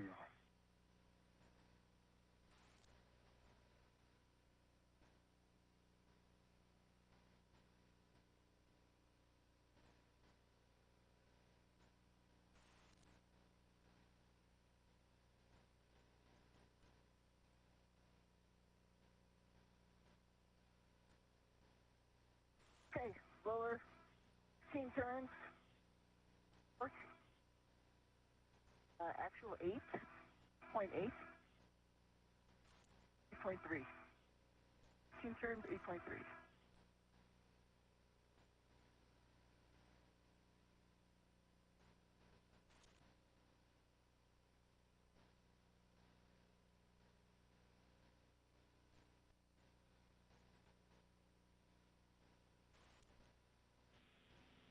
Copy, Sunny. We heard 8.3 and 12 turns. Can you confirm green light on the nadir bolt?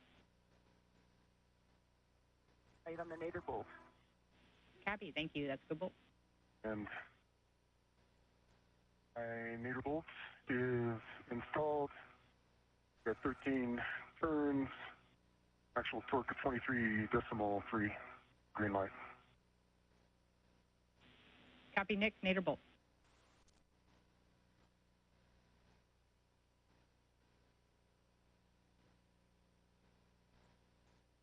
And Nick, if we can have you verify, we want to verify that you're not in the Bravo setting still. It just seems like the torque is a little higher than we were expecting. Yep, I was in Bravo. The zenith bolt is 12.4 turns, 8.5 on the torque. Green light.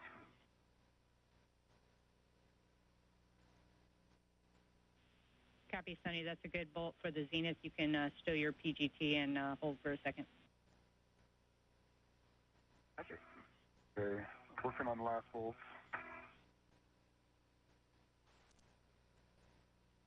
So 6, And Nick, if we can have you pause for a second, we might have you back out that lower bolt. Okay. Got one turn on. Pausing. That's fine, Nick. We'll just have you hold there. Copy you on your one turn.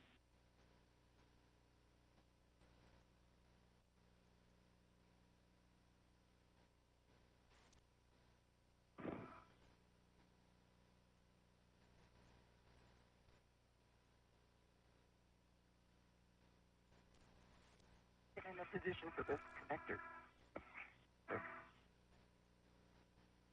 was wondering, because I was like, each hippie girl.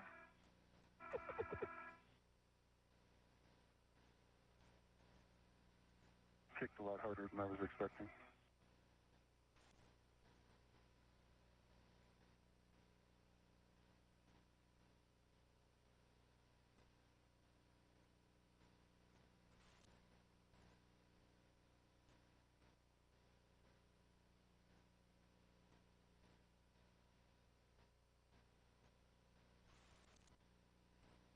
Thinking about that APFR. It starts easy and then just hangs up hard, or does it just kind of slowly build up? Stopped. Yeah. All right, Nick, I have some words for you. So we're going to go ahead and back off that nadir bolt one turn. So you're going to set Bravo 6 counterclockwise 2, and then just looking for one turn, and then we'll reset and drive to our stop. Bravo 6, counterclockwise 2, one turn only. Good readback.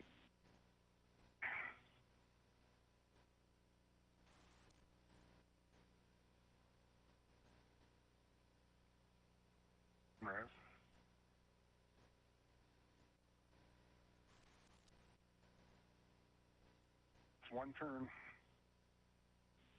Copy. We're going to set now Alpha 6, clockwise 2, and then you can drive to hard stop. Alpha 6, clockwise 2 is set.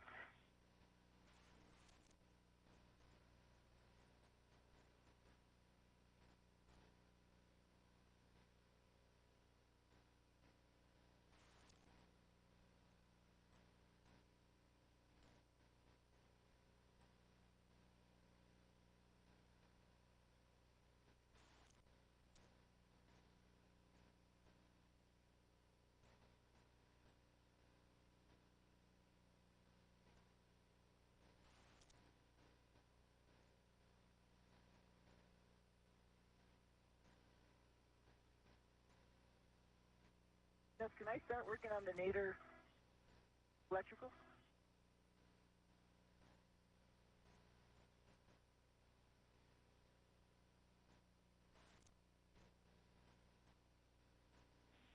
Yes, Sunny, we're just going to have you stand by until we get this bolt drove. Okay, Jess, I got good green light, 6.2 actual torque, and 1.03 turns. That's the wrong setting. It was on Alpha 4.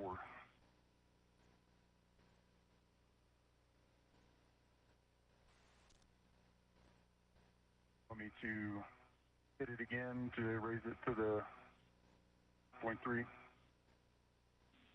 Stand by, Nick. We're talking.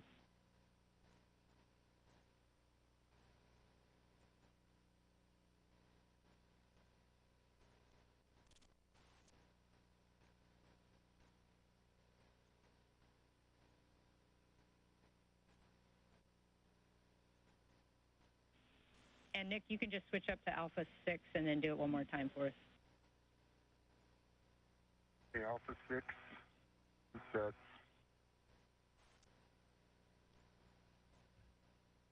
Just over 50 minutes in today's EVA task as we hear and see the work being done by NASA astronauts Nick Hague and Suni Williams on attaching the replacement unit of the Rate Gyro Assembly Unit number 2 that measures the rate of angular motion of the International Space Station, making sure that the torque and all the proper settings are correct for this replacement unit.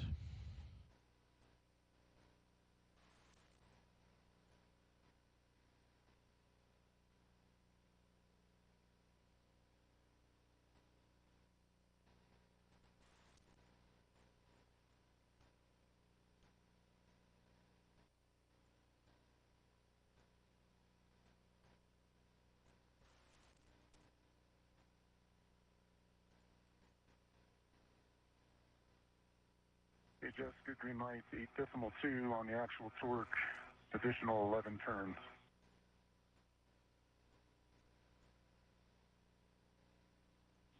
Copy, Nick, and can you confirm green light? Good green light. Copy, that's a good boat. You can stow your PGT.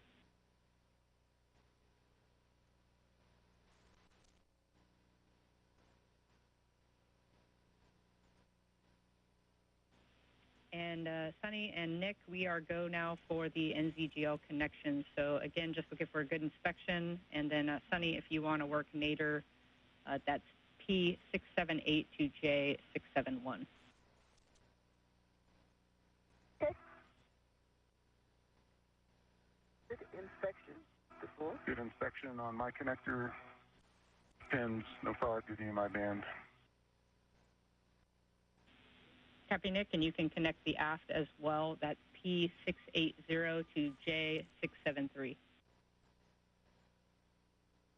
Copy. Made it over center.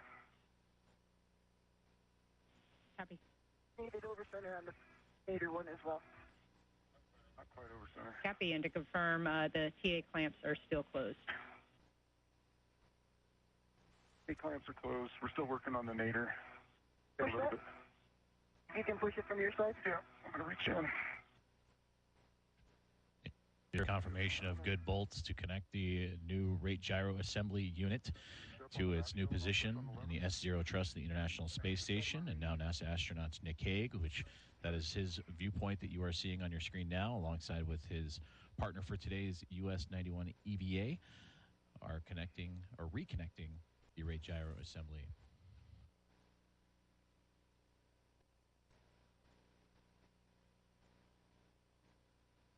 It's still got to go up, so if you can just push on the back shell up as hard as you can.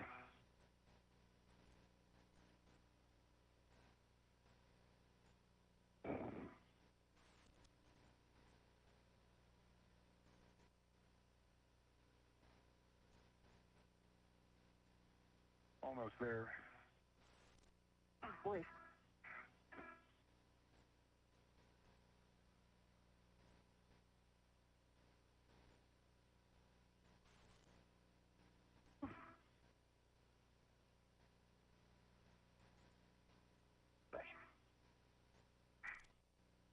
What are those two sides look on that? The sides? Yeah. Is there any gap in between them? There's no gap. It looks like the soft dock was aligned. We've got the back shell most of the way up, just a smidge short of over center. Yeah.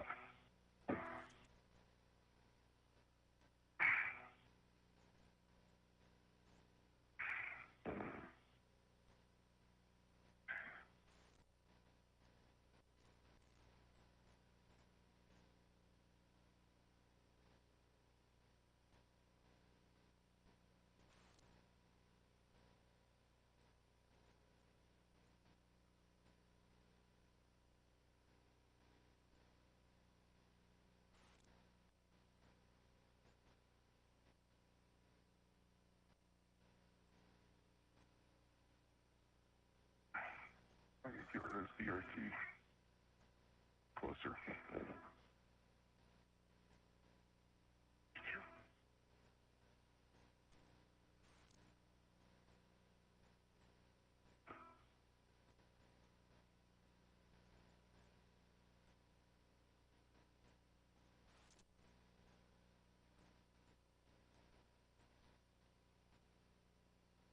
Over center now. There you go. That's it. That took no force once you got it there. Yeah, I had to get upside down to do it. Outstanding. So they're both made it over center, Jeff. All right, awesome work.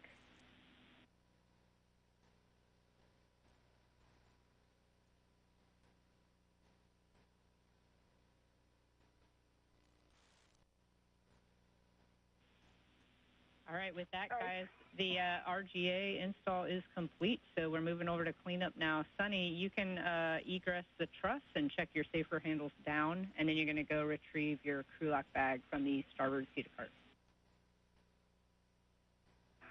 Work. Nick, for you, we're going to relocate the bag ret from the spare RGA to the failed RGA zenith of you. Good. Cover that. And Nick, once you do that, you can then disconnect the other ret that's on handrail 3519, holding the failed RGA, and then stow the failed RGA in the ORU bag.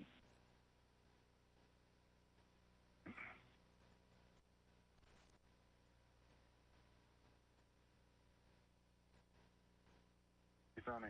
Yep.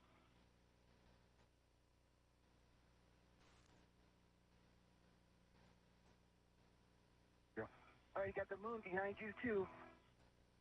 I'm gonna keep moving. Got it. This is Mission Control Houston. As you've heard, the first task of today's spacewalk is now complete. The replacement of a failing rate gyro assembly, RGA number 2, has now been replaced with a new healthy unit.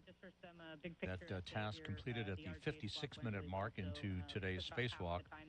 And the Attitude Determination and Control Officer here in Mission Control has been given the go to power up that new unit. Yeah. Nick Hague and Suni Williams, almost an hour into today's spacewalk, will now stow the old rate gyro assembly back into the airlock before they press ahead to the next pair of tasks in which they'll split up, with Nick Hague conducting the installation of patches in the nicer telescope payload on the outside of the International Space Station. Nick, those are good words. Suni Williams will be working on the zenith side of the station to replace a planar reflector, one of the navigation tools on the zenith side of the International Docking Adapter, to which the Crew 9 SpaceX Dragon transport vehicle is currently docked. Copy, Sunny. Can you check that your safer handles are down? I don't think we heard it. Yep, sorry about that. Go ahead.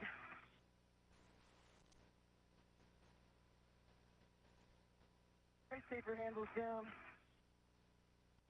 Copy, Sunny. And before you get moving as well, we'd take a glove and hat check.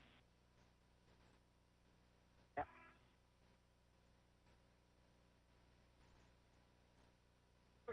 Left safer handles down.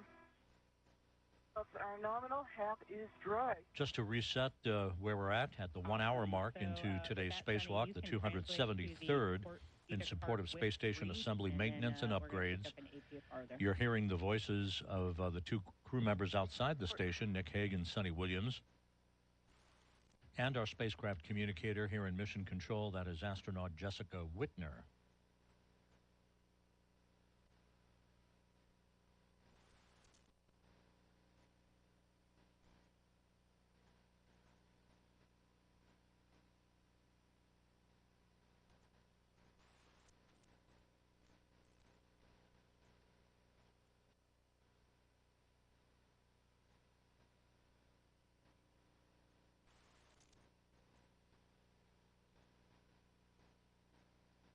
Under the empty on the port gift card.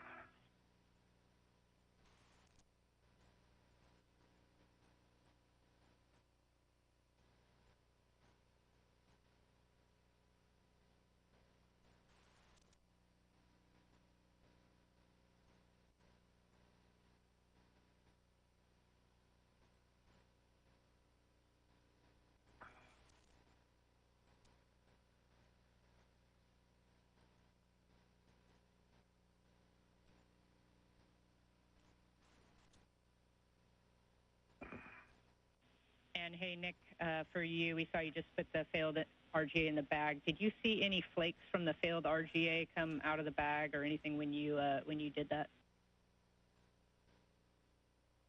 No, I haven't noticed anything coming off the failed. The only thing I've noticed is the stuff coming off what we put in. And since I pulled it out, I haven't seen anything hanging around in the bag. Okay, Nick, copy. And if we could just have you hold there for a second. We're talking about the RET configuration in the bag and potentially making a change to reduce the amount of flakes that may come off of the failed now. Okay. Hold here. And Sunny, for you, I do have APFR settings when you're ready. Okay, stand by.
Okay, the bag is connected to the APFR.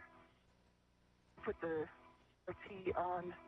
RT RET is on the APFR as well. What are my settings? Copy, Sunny. The settings for the APFR are going to be November, Kilo 1. November, Kilo 1.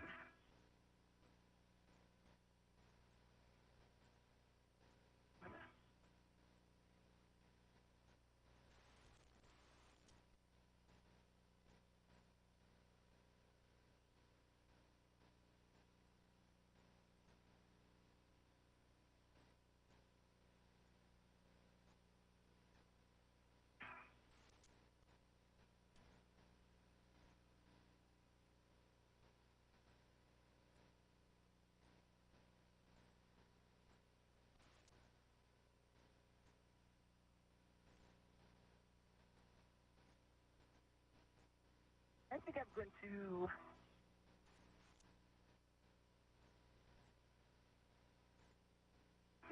I'm going to move it off of this engine first, where I set settings. That's okay with you? It's down here in the heads and the bunch of stuff. Copy, Sunny, if that works for you.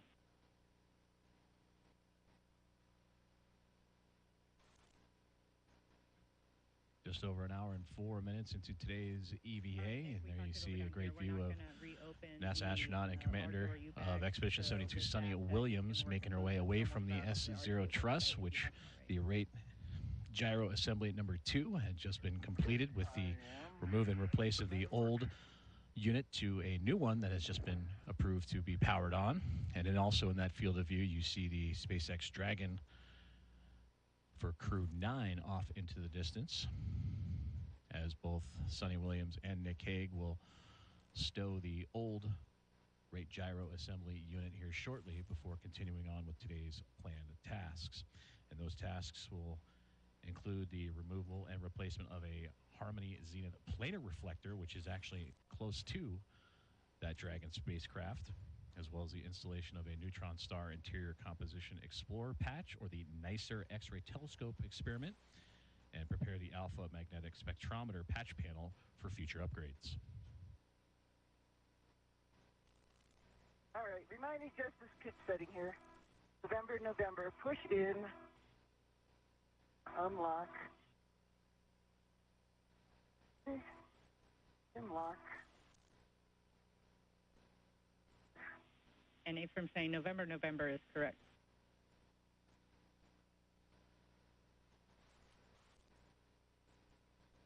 November is locked. What's the other one? Kilo 1. So what?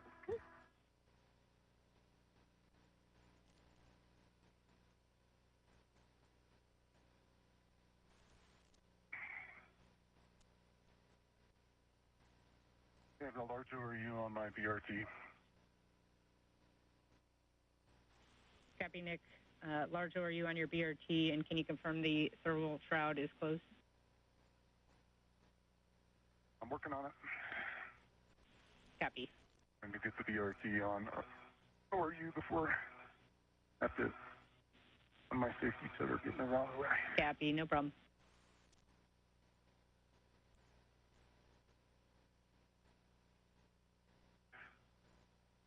Are you seeing Hecka? Out of curiosity? Yeah, affirm. I see your Hecka now. I've got the Velcro down on 3520, working my way up the ISO tube.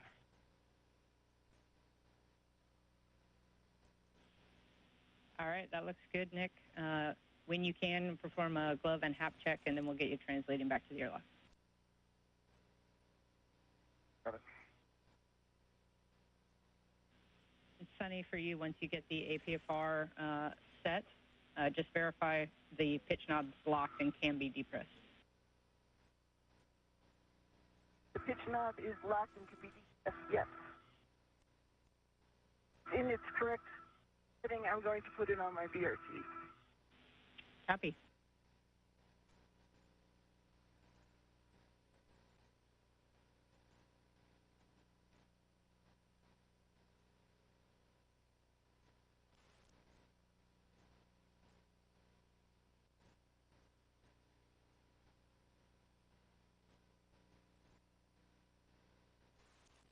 Pedals are locked on the BRT.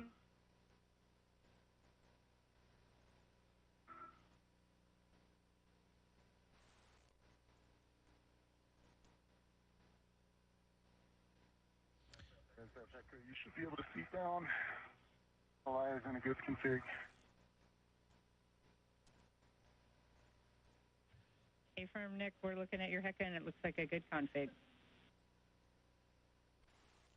Great communication there between NASA astronaut Nick Hague as well as the teams on the ground. The confirmation of a good power-up of the rate gyro assembly at number 2, the replacement unit that was just recently completed by NASA astronaut Nick Hague and Suni Williams together. as they are starting to receive data and shortly receive data of the angular motion that it will measure of the International Space Station about its 3 different axes.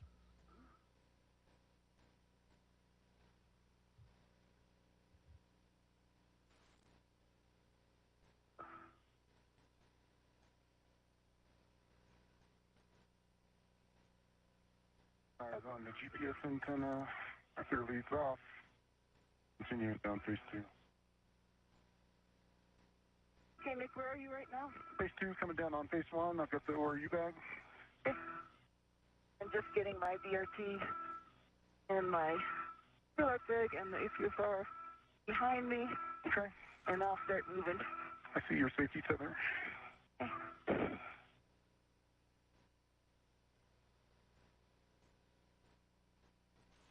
And Sunny, it looks like we lost your Heka again. If you could see if that powered off. There we go. And for both of you, good news. RGA2 is up and running. We had a successful power up. Nice work. Excellent. Great.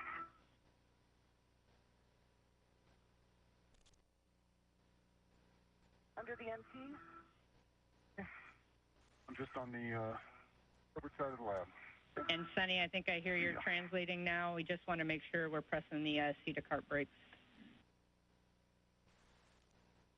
Right. With something else. That's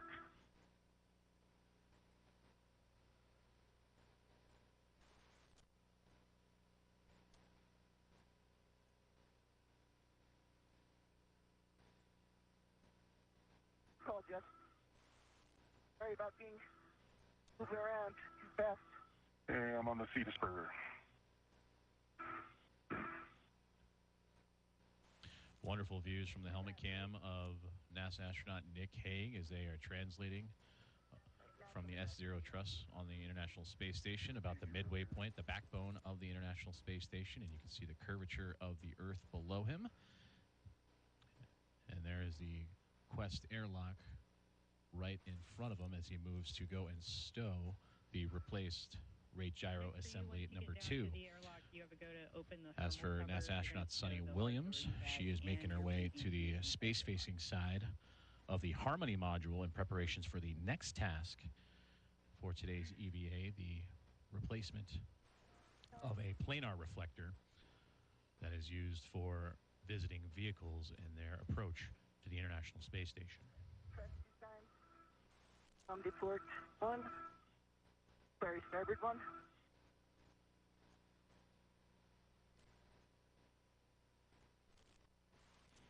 Copy, Sunny. I think I copied. That was the starboard seat to cart brakes.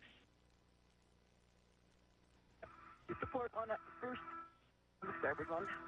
I'm at the airlock. My cover's open. Copy, both of you. I'm on the strip and down to the left.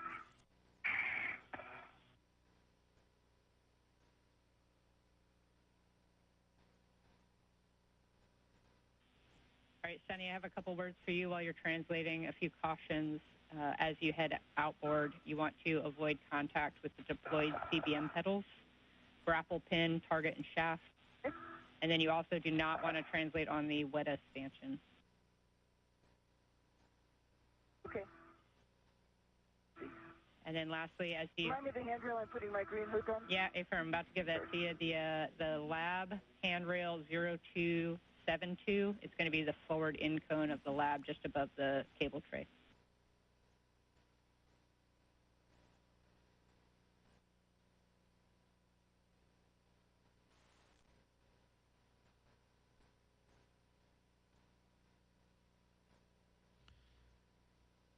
And there you hear the communication to NASA astronaut Suni Williams as he continues to move along the International Space Station en route to the zenith or space-facing side of the Harmony module, in which he will begin the second task of today's EVA after completion of the rate gyro assembly number 2, and that is to remove and replace a planar reflector.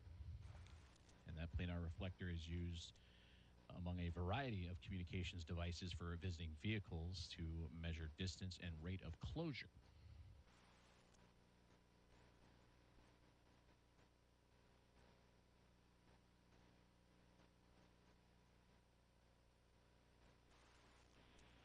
Sunny, I know you're still translating, I think, but maybe when you get to that green hook location, if you could check your HECA. We're still not seeing anything down here. 0272 is locked. Press the button again. Green hook is down. Black on black locked. 0272. Copy your green hook, Sunny.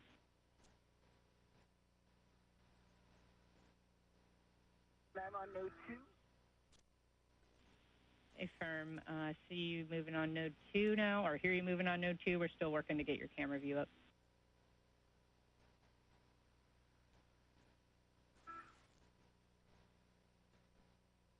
Large ORU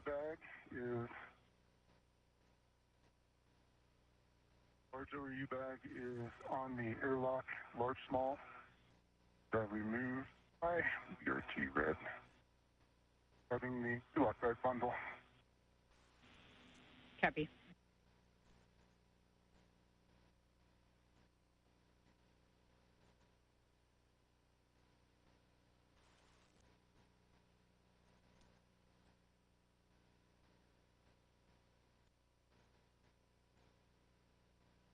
Have the crew lock bag on BRT red, good hook. And out of the airlock. Copy, Nick.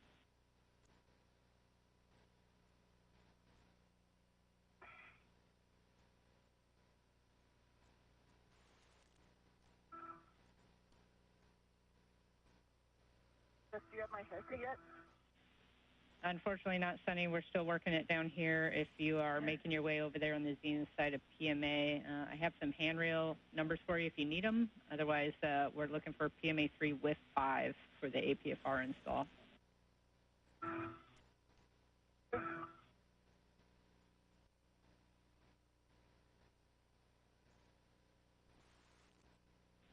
And Sunny, we just have one more request for you to just check that camera one more time for us. Sorry about that. The camera again. I have a green light. All right, we copy, Sunny. You're seeing a green light.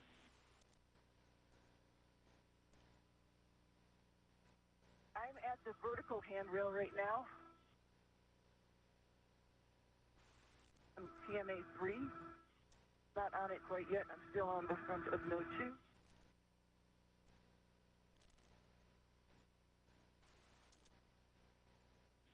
Copy, Sunny. Thanks for the updates.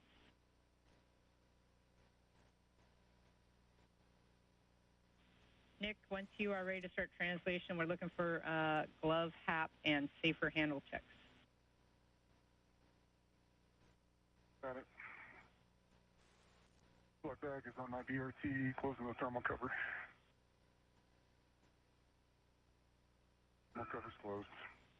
Copy, thermal cover closed. And Nick, can you just confirm that you did leave your PGT in the airlock? I don't think we heard that clear. Oh, I did not. Let me do that. Copy, good checks. Just remind me of the clocking. Sunny, we're looking for clocking of 10. And that is on the single line. Affirm, that'll be single line clocking of 10. Still checking. Okay. 10, November.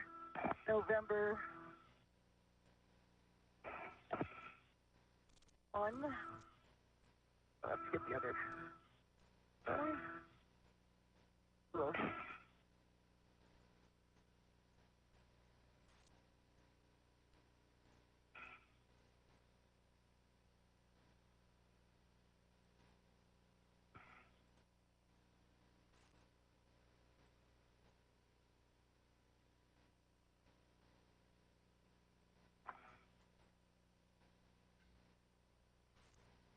Now 1 hour and 19 minutes into today's EVA activities and the completion of the first task of 4 assigned to NASA astronauts Nick Hague and Suni Williams, and that was the removal and replacement of the RGA-2, the rate gyro assembly number 2 unit. And you saw the helmet cam of astronaut Nick Hague placing that worn-out unit back inside the Quest airlock and the crew lock, as NASA astronaut Suni Williams continues to prepare for what would be the second task for her today, which would be the removal and replacement of the Planar reflector, and that'll be just outside the zenith or space-facing port of the Harmony module that's currently occupied by the SpaceX Dragon spacecraft that brought Crew 9 to the International Space Station. And that planar reflector, one of many communications tools used for visiting vehicles on approach to the orbiting laboratory to help measure the distance and rate of closure. And Suni, we do have a big picture view of you from the lab starboard camera, but we're still working on your HECA. Okay, I am here. I have the lock bag is still on the APFR. APFR is installed. I'm on the front of PMA-3 and below Dragon and everything. My head is way below it, so I am ready for the next words. Copy, Suni. We're just looking for good words, black on black, pull twist test, and the pitch knob can be depressed for the APFR. Okay, black on black, good pull wiggle test on the APFR. Pitch knob can be depressed, yes. Okay, thanks for that. You can unbundle your crew lock bag now from the APFR, and you're going to want to stow that on your BRT. And we just want to make sure your BRT is nice and snug and will be away from Dragon when you ingress with the crew lock bag on it.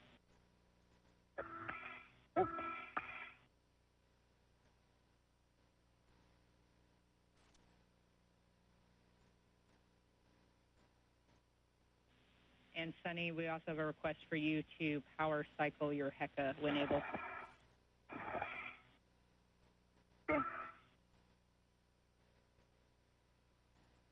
Again, I have a green light. Copy, power cycle complete. And Nick, for you, it looks like we lost your HECA as well, so we'll take the same thing if you can power cycle your HECA when able. Got it.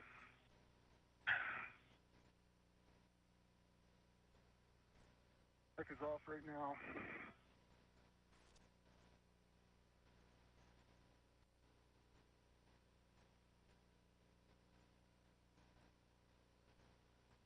Great communication between NASA astronaut Suni Williams and astronaut Nick Hague with the ground team here inside the International Space Station Flight Control Room as they continue to prepare themselves for the second task of today's EVA. The view you see here is of Suni Williams as she prepares herself for the planar reflector remove and replace. And you heard that communication, making sure that she is properly tethered and safely attached to the International Space Station. With that, when you're ready, you can begin your translation out to S3, the Bay 1517 interface. We're going to head up to NICER. Got it.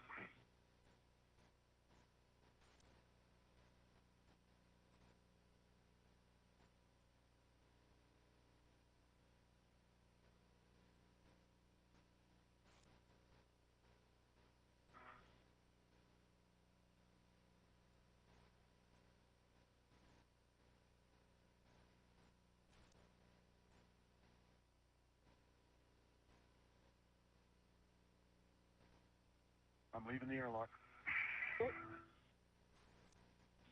Copy, Nick.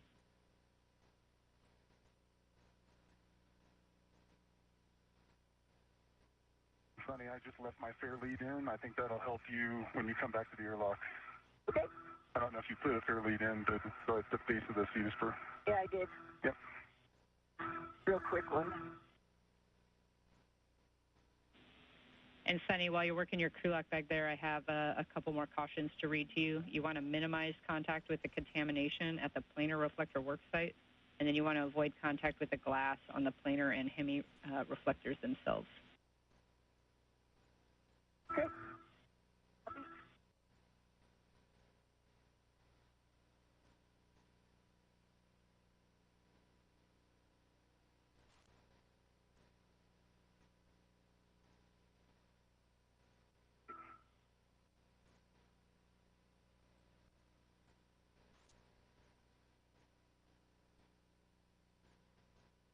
one. Right, Jet, I have the crew lock bag on me. I actually have both of the adjustables on my mini workstation to sort of keep it away from everything floating around as well. So it should stay away next to my left side.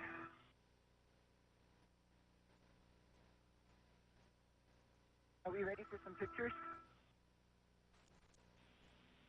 Okay, Suni, that's a good config with your bag, and we are go for photos. Okay. Remind me exactly what you want.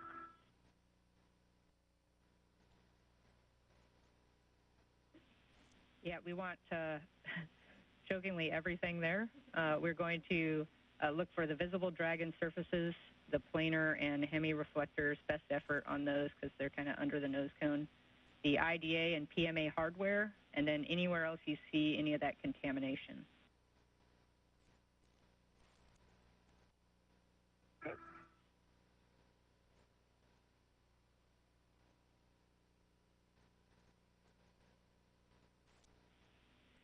And Nick, we're still not seeing your HECA as well for your assay. We don't have a great camera view. I do have a green hook location. We saw the power cycle. We're troubleshooting on deck, but I do have a green hook location at mile marker 5460. The 5460. Good readback.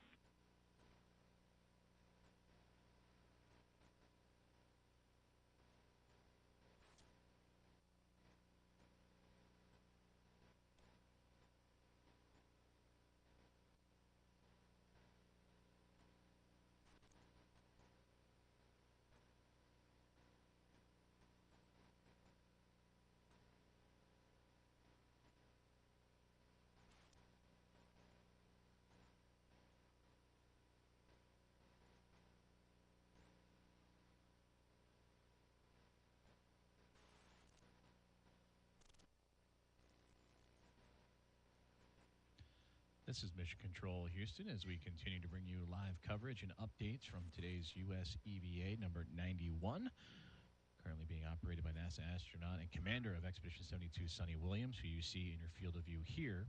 Suni is now preparing for the removal and replacement of a planar reflector used in communications for visiting vehicles to help them measure the rate of closure and distance as they approach the International Space Station.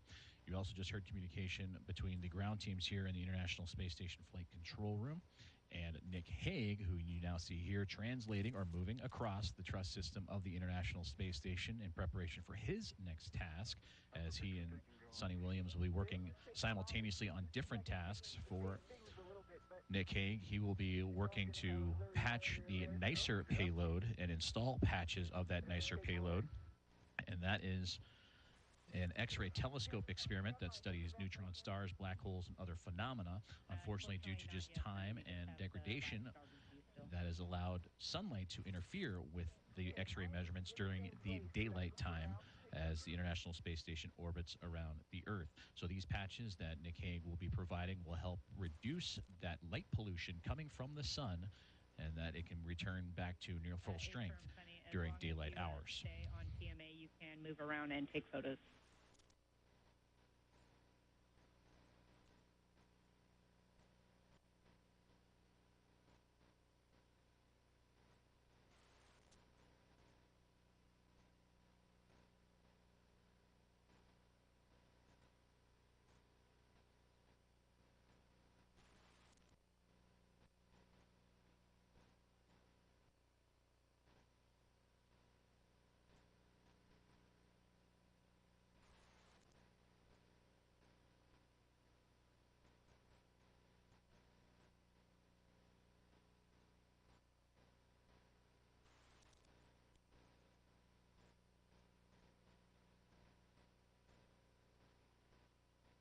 Yes, I've got a green hook down at 5460.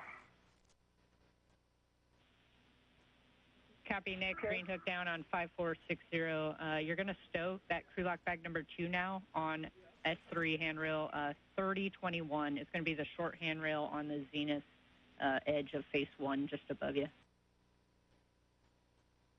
Copy.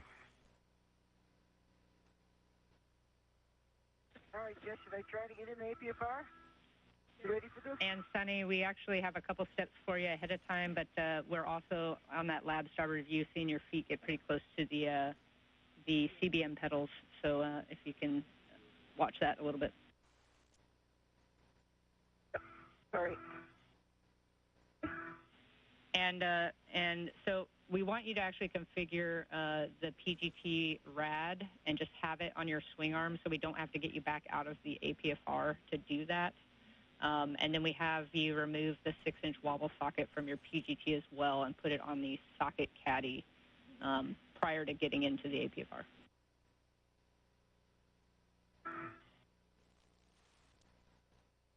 Okay.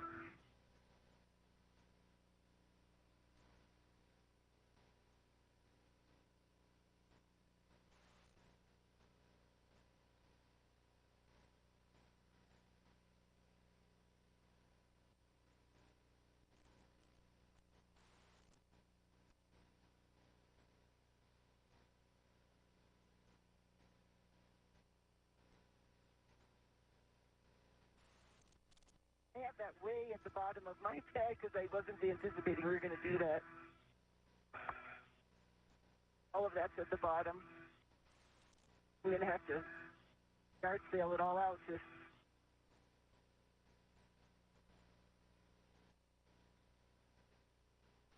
you want to do this? Really? Questioning. Yeah, Sonny, we're talking it down here. Just stand by 1 second.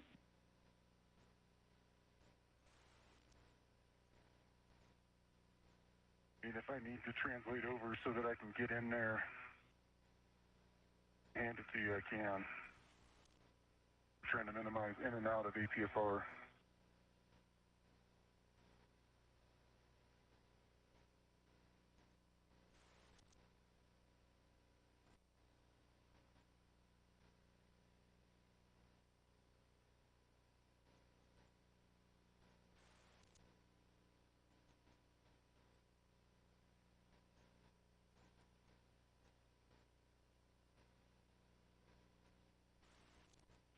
Okay, Sonny, we were talking it over down here, and we think we don't actually need to configure the rad for this. If we end up needing it as a contingency, we'll just configure it later.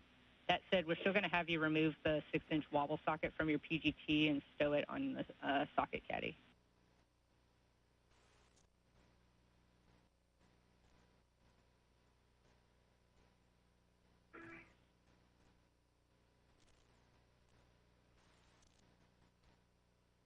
And a great view from the helmet camera of NASA astronaut Nick Hague as he continues to prepare for his second task of today's EVA. And you can see floating off just past that left hand of his, those are the wedge-shaped NICER patches that he'll be inserting into the NICER experiment, the X-ray telescope that helps study neutron stars, black holes, and other phenomena. And he will take those wedges and place them strategically in certain spots on the NICER to help reduce unwanted sunlight from penetrating the X-ray telescope. No, totally understand. No big deal. And once you get that socket off and in your trash bag, we have a request to have you just turn off your HECA, and we're just going to leave it off for a little bit and then try again later. We still don't have a good view. I just turned off the HECA. Let's see. No light. My light.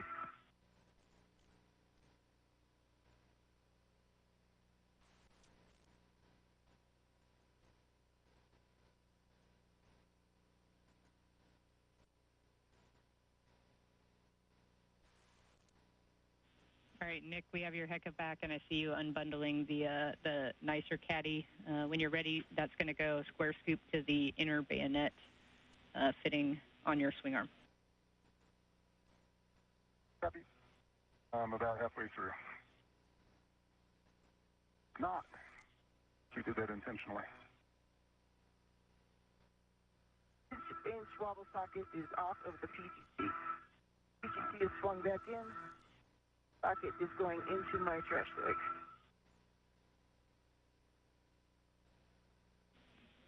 Okay, copy, Sunny.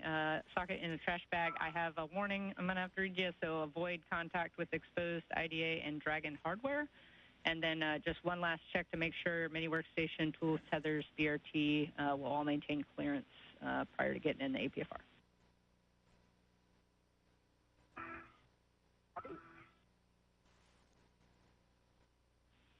And then while you check that same, we're just going to hold here for a second while we talk it over prior to giving you the go.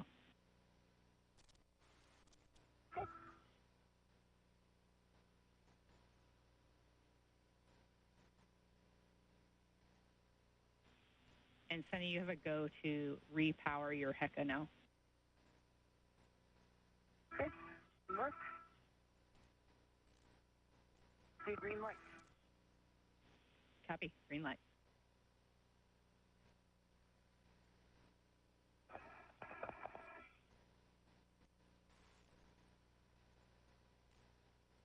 An hour and 35 minutes into today's EVA as we continue to follow along with the progress of NASA astronaut Nick Hague as he prepares for the NICER experiment and the patches of the X-ray telescope that studies neutron stars, black holes, and other phenomena. And these patches will help shield and prevent unwanted sunlight from interfering with the X-ray measurements. This telescope has 56 X-ray concentrators, and each one of those concentrators has a set of nested mirrors. Well, over time and wear and tear of this experiment has allowed for unwanted sunlight to enter the telescope, thus not providing accurate data during the daylight passes for the International Space Station. So what Hague will be doing is taking the caddy that you heard mentioned just a moment ago that has those patches. He will insert them in select spots around the NICER experiment to allow for its maximum capability both during the night and daytime passes to continue to measure those phenomena.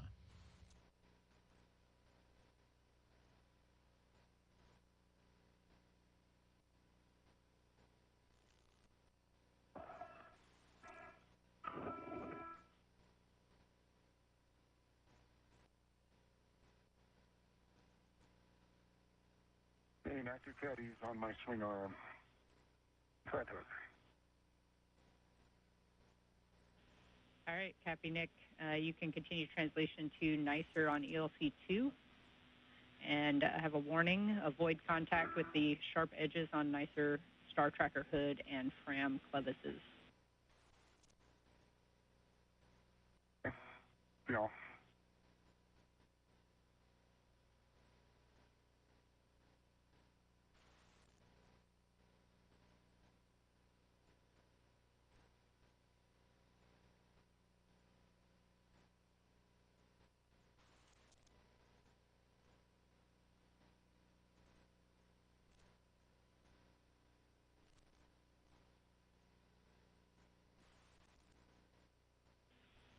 And Nick, while you're translating, I have a couple other cautions to read too, since we have a moment. Once you get up to NICER, remember you want to avoid any contact with the reflective film, so either hand or tools. Avoid loads into NICER in station forward direction just to prevent it from becoming unhooked. And then allow any motion to dampen out prior to each interaction with NICER. And you can also use that closed fist once you get up there, or flat palm if you do need to react against the face of NICER while you're setting up your work site. Copy all? Yeah.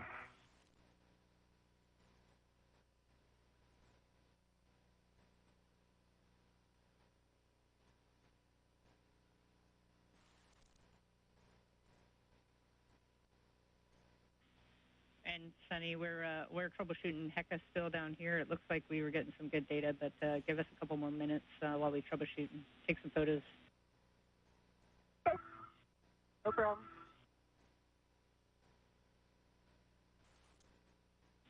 And 1 minute to hand over. Copy.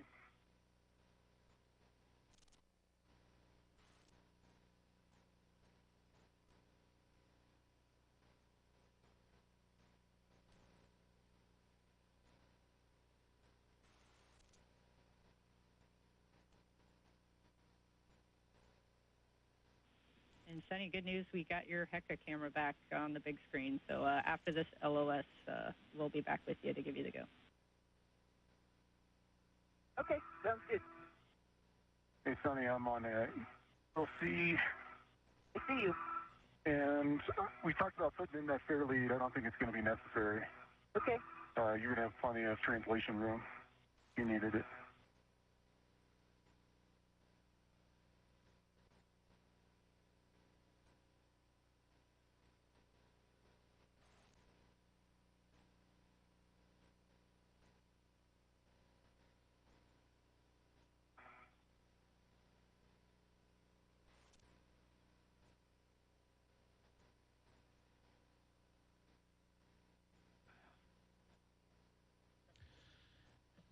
and 40 minutes into today's EVA with NASA astronauts Nick Hague and Suni Williams as they continue to move along with their scheduled tasks for this extravehicular activity, number 91, and the 273rd for International Space Station assembly, maintenance, and upgrades.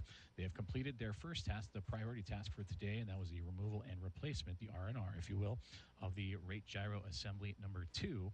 And now the two astronauts are preparing for the second task of the day, in which Suni Williams, she will make her way over to the zenith port of the Harmony module, and near that she'll be removing and replacing a planar reflector. And those planar reflectors, as you can see here and illustrated by NASA Flight Director Nicole McElroy during the briefing last week, and who is on console today leading the EVA, she'll be replacing that black portion along with the 3 bolts to loosen and replace it as it has become contaminated due to visiting vehicle traffic. So they will remove those 3 bolts around that black portion that has a reflective material in the middle there, that silvery middle portion. So she will reflect that as it is a part of one of many communications tools used by visiting vehicles to remove or to measure their rate of closure and distance as they are on approach to the International Space Station. And for Nick Hague, he is translating his way over to the NICER patch experiment, or the NICER X-ray telescope experiment that has 56 aluminum X-ray concentrators that capture X-ray light that help measure neutron stars, black holes, and other phenomena that has been since worn and contaminated by sunlight and allowing unwanted light to enter the experiment. And he will translate over and install patches for that NICER experiment.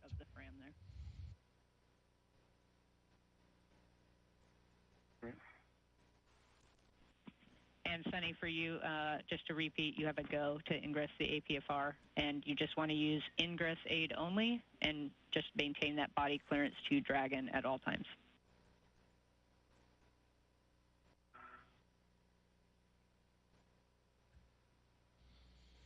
And there you see a great view of the NICER X-ray telescope in front of NASA astronaut Nick Hague, who will install patches and those circles that have each compartment with wedges on the inside for those patches. There's 56 of those. Select ones identified by the NICER experiment, and the team on the ground here, both in Houston and across the country, have identified areas where unwanted light is entering, and that is what Hague will be identifying and patching up so it can return to its full capacity.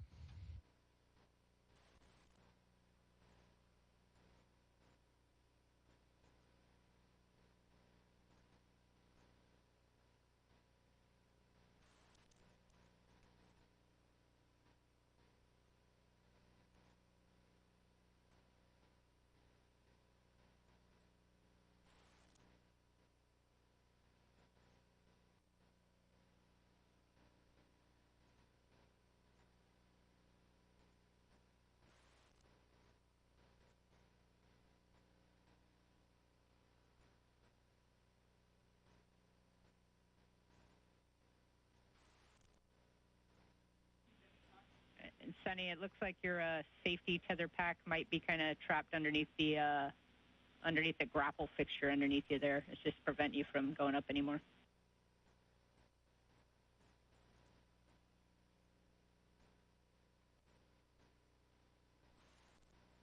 Thank you.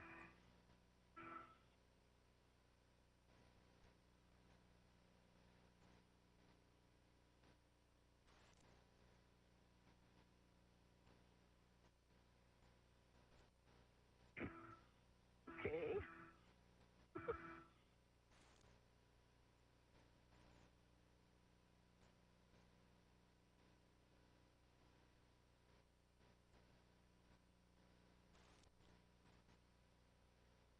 It's recommended I go this way, right?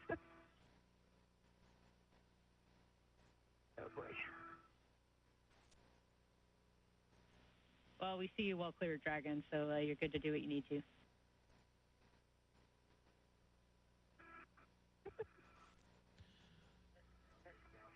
A great view of astronaut Suni Williams as she continues to prepare for the removal and replacement of the planar reflector just outside of the zenith port of the Harmony module. That is the space-facing port that is currently occupied by a SpaceX Dragon spacecraft that brought Crew 9 aboard the International Space Station.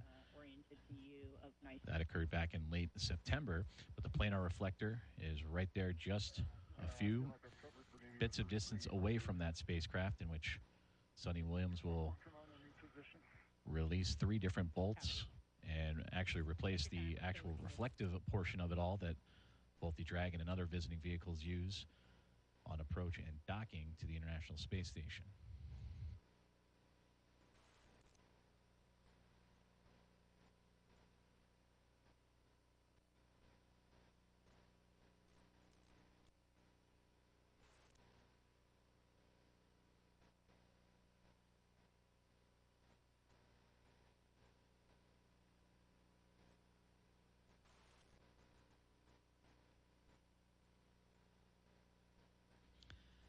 And you can see the planar reflector jutting out from that docking port. It's just off to the left edge of that screen, that silver brace with the black component right on top of it. That'll be the component that you will be working on.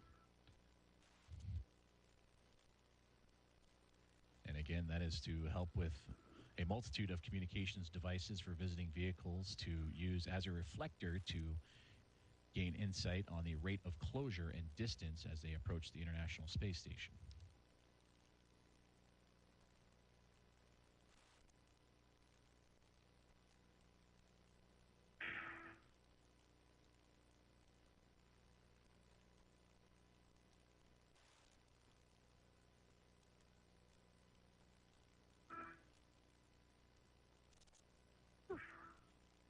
Give me a second. Try not to touch anything. I hear you. Yeah, Sunny, no rush on anything. Again, we're still looking great on time, so feel free to take a break as needed.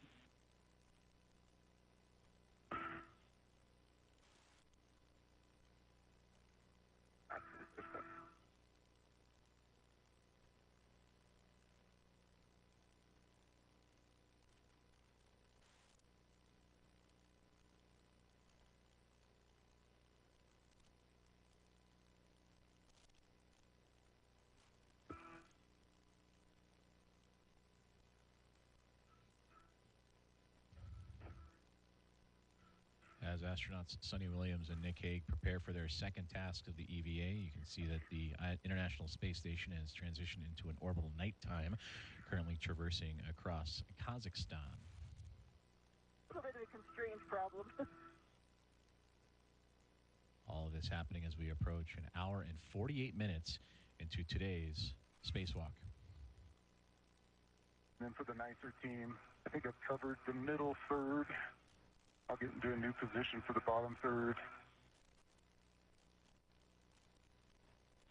Copy, Nick. We're ready to copy that position. Yeah. And I'm sure if they're not seeing it, I can tell you that there is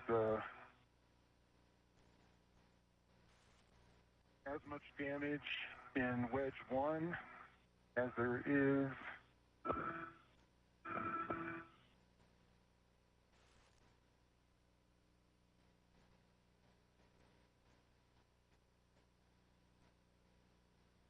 it'd be F5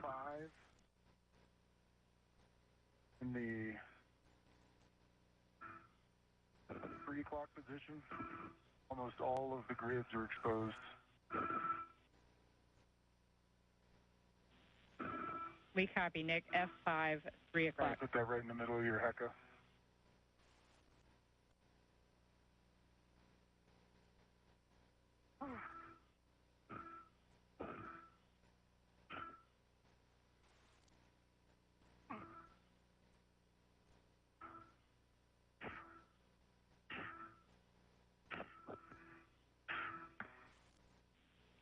All right, Nick, once you're ready to start installing patches, we're going to add an additional patch to that location you called out. Okay. Right. My right leg in. Get on my left.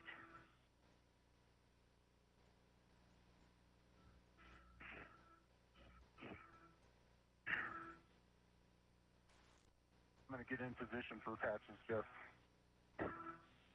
Copy, Nick.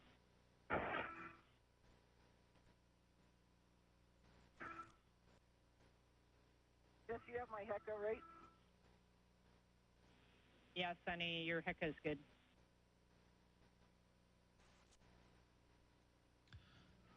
Great communication between NASA astronaut Nick Hague and Suni Williams on their current tasks. For Williams, you see here, she is removing and replacing and beginning the Planar reflector replacement, as she is just outside the zenith port of the Harmony module, which just off on the left-hand side of the screen, you see the Dragon spacecraft of Crew 9. And just before that, you saw NASA astronaut Nick Hague doing a visual inspection of the NICER experiment, the X-ray telescope that has received damage over wear and tear and time, and additional patches, and upon review and visual inspection of the NICER, where additional patches and adjustments and improvements overall could be made. All right, Sunny, just to confirm for us, just wiggle around the APFR, make sure we're good and locked in place. I'm locked in place. Yep. Yeah, nice work. That was a hard work site to ingress. So nice job. With that, we'll position your BRT now and that crew lock bag access while maintaining clearance to Dragon, and then we'll start getting the EVA wipe with the RET out of the crew lock bag.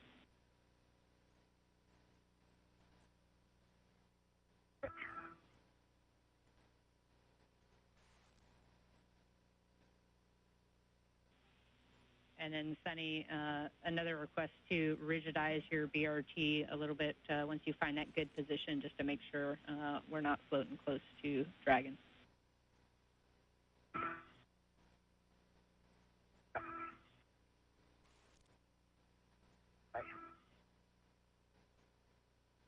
And, Nick, we see your HECA view and installing patches.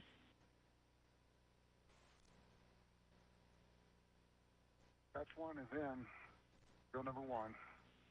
Copy, 1. Good location.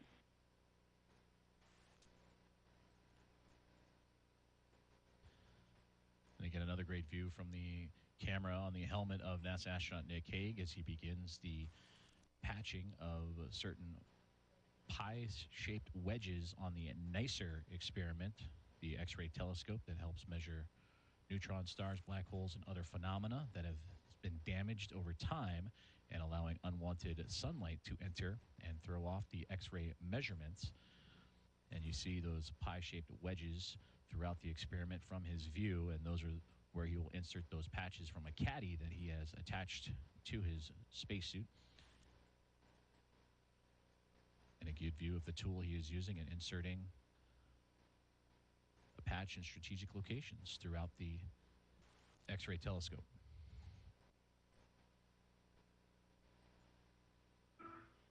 I got a RET on the reflector. I've got the palm wheel and ratchet out. I've got the wipes for the failed one. You ready to try to undo the bolts? And Sunny, before that, we'd like you to just we'd like to get some words for visual inspect of the planar reflector. Just any words on the contamination there.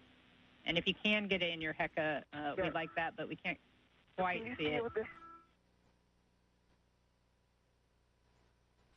I don't want to lean over too much, but it looks like it has white powder all over it, particularly on top of it, and as I'm looking at it, right-hand side, the forward side, the left-hand side, the aft side towards station, is not as dirty, but the whole reflector top has this white film on it, looks like. I don't know if it's dust or it's film. I'm not touching it.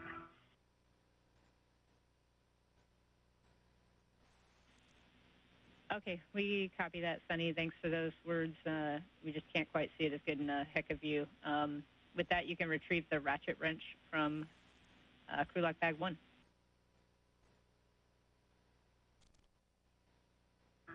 Try and take a picture. Yeah, and some pictures would be great as well. I have a warning and a few cautions to read to you when you're ready. Okay, I'm ready. Okay, I have a warning that any additional torque may cause bolt failure, which could result in sharp edges, the broken shank, and or FOD liberation. So the 4 parts of the bolt that we talked about: spring, washer, retainer, and bolt. And then a few cautions. You want to maintain tool tether clearance to dragon throughout the task. Limit turn count to the specified turns. Minimize side loading on the bolt head, and then again maintain that axial force on the fastener to compress the spring during rotation. And then lastly, the release failure torque of the planar reflector bolts is 29 inch-pounds, so stop driving as soon as any rise from running torque is felt.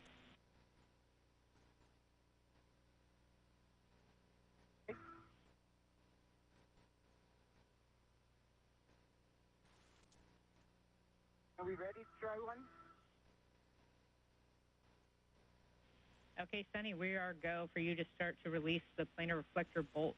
You can do that any order by hand using the palm wheel only, exactly 1 turn on each bolt.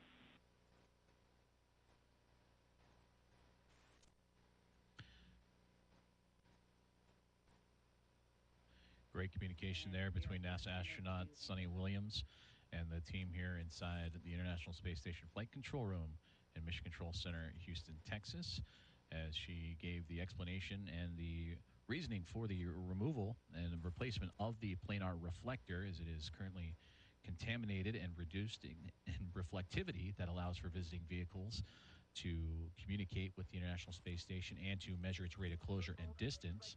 A little bit of a turn on it. You can see that planar reflector, that section in the middle there that has a whitish color. That is what is contaminated and allows for that reflectivity to happen, for the communication to be accurate and properly aligned. So those 3 bolts around the edges are what Williams will be loosening to replace that portion of the planar reflector with a new piece. Got a teeny bit of motion on the palm wheel. Okay, copy, Sunny. You got 10 seconds till this handover, but you can try the 3rd bolt with the palm wheel as well and just see if any of those bolts loosen up.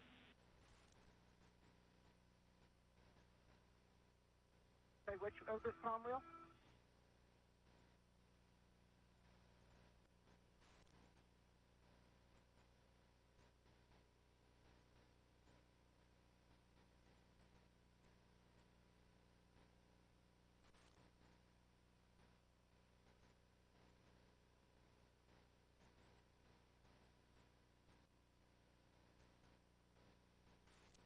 Doing great on time.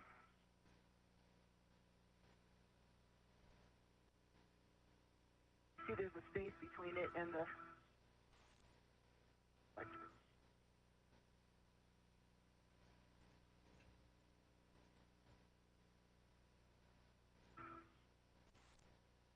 Front one also got a space.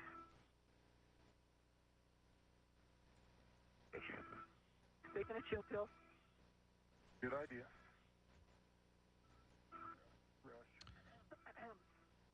Just over 1 minute and 58 seconds into today's U.S. spacewalk number 91, as you see a great view of the communications team on the ground in the International Space Station Flight Control Room. Handover, and we don't have your HECA views back yet, but can you repeat your last, Sunny? Yeah, I think I got a turn on the forward one and the aft one. I'm pretty positive. And then the one that's in the center, I got like a half a turn. I feel like it's getting looser.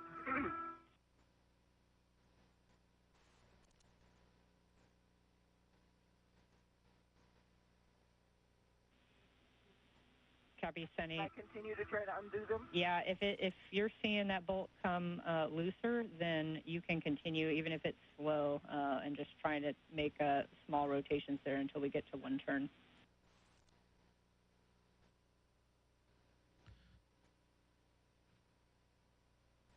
Great communication there between the teams as they continue to work. Suni Williams, NASA astronaut, commander of Expedition 72, on the removal and replacement of the planar reflector. Nicole McElroy and her Vista flight team, the spacewalk flight director for today. And you heard Jessica Whitner, the spacewalk communicator, relaying the information up to Suni Williams.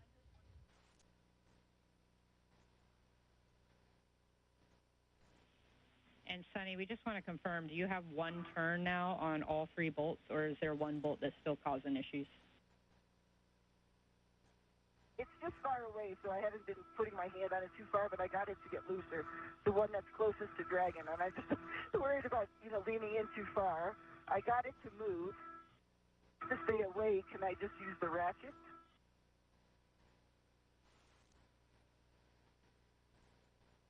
And Suni, we're checking. I'm choked up on it. I'm not super all the way out at the end of the ratchet. I got it to move. Copy, Suni. We just want you to stand by 1 second. We have your heck of view back now, and just give us a second to talk over the use of the ratchet.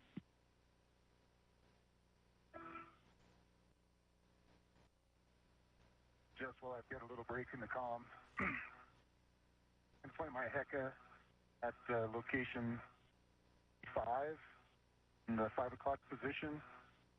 There's about 16 grids missing. It goes out radially, starting about from a third of the way, up from the center all the way to the edge. This is something that would have been obscured by my photos from the MRM2. I don't know if you guys can see it.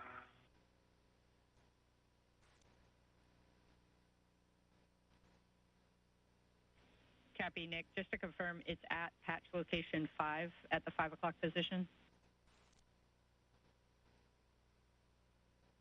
It is Charlie 5 at the wedge position 5. Copy, Charlie 5 at the 5 o'clock position.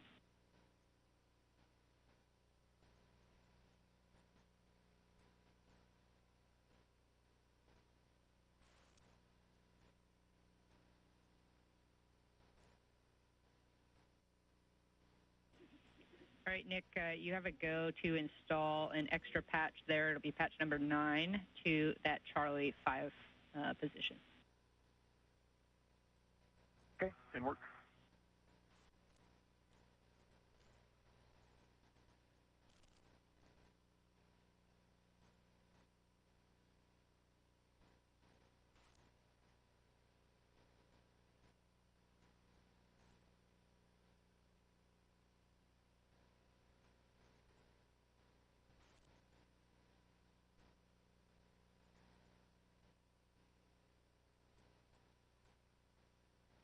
Resting up those arms, Suni?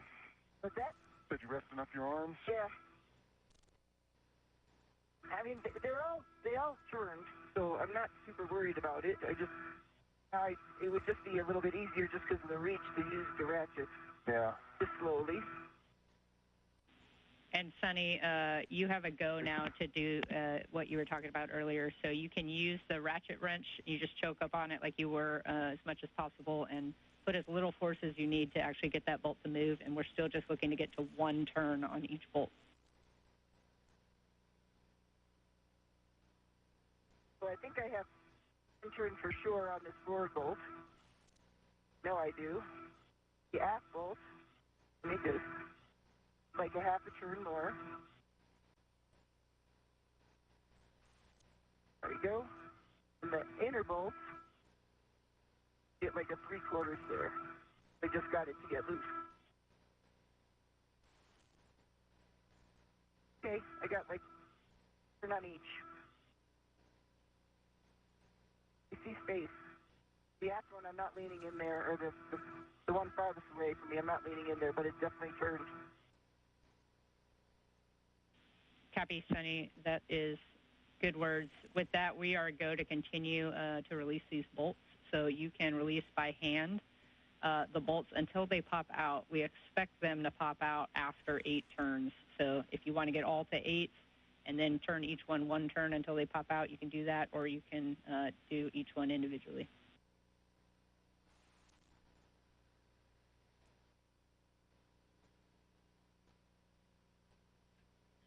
Great communication there between the International Space Station Flight Control Room here in Houston, Texas, and NASA astronaut Suni Williams as she continues to work on the removal of the current planar reflector that is on the port, the zenith port of the Harmony module, and you can see with that somewhat red stripe and white structure just above her helmet cam view, that is the SpaceX Dragon spacecraft. That is how close in proximity she is working to the Crew 9 Dragon spacecraft to move this planar reflector. With a new one, as you can get a great view of that contamination on the planar reflector. And with the replacement of a new one, hopefully that reflective ability to allow for communications with visiting vehicles will improve as she works around the 3 bolts that are currently attaching that planar reflector to that outward support system.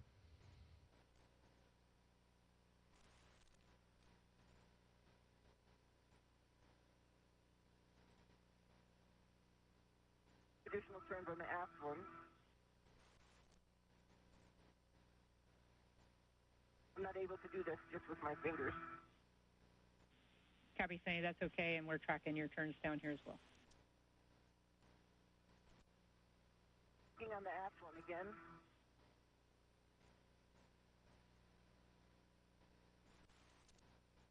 Another turn, 4, coming up on 5.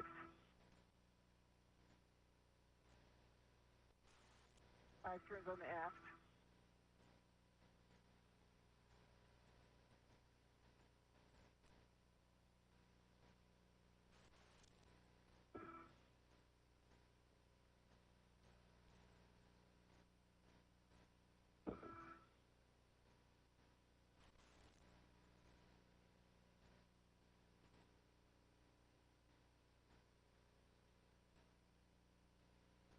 Five turns on the forward. I see the springs, but they're not popping yet. Copy, that's expected.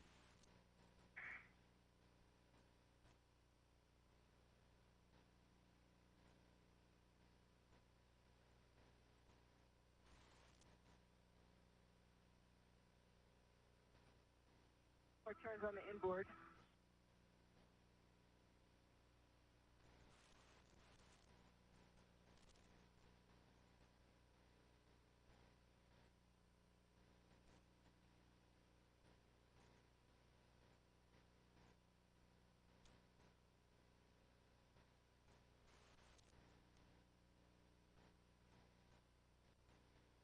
More turns on the forward.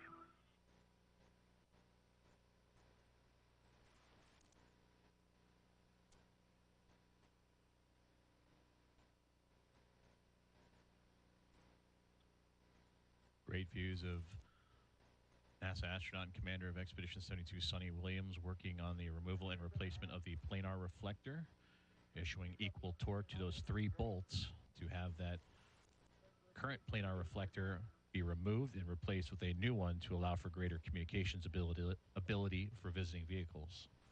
Yes, Suni, it looks like we're tracking about 7 total turns now on those 2 bolts, and once you get that aft one done, 7 as well. So you got 1 more turn before the potential for it to pop out. I see it's moving now. Obviously, there's space. They all have 7 turns on them. 1 more turn on the forward. Copy. And then once all these bolts pop out, I know you know this, but the reflector will be free to float. There's no soft off. It's tethered, just FYI. Forward. 1 turn more on the forward. I did 8, but it's not topped yet.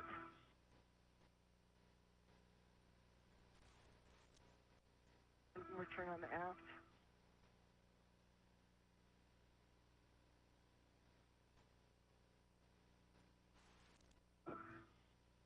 Turn on the inboard.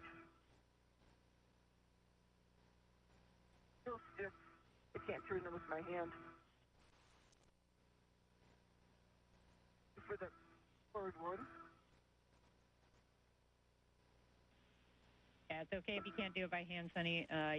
What you're doing is fine, and then just check in every bolt turn at this point to see if they pop up. Yep.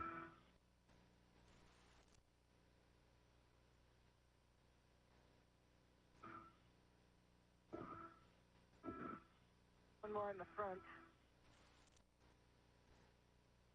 It looks like it's popped up.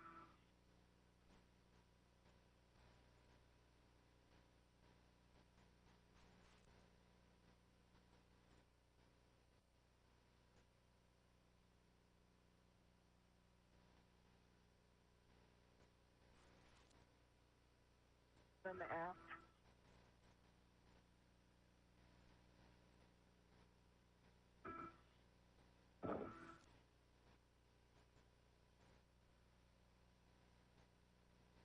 On the inboard, topping it.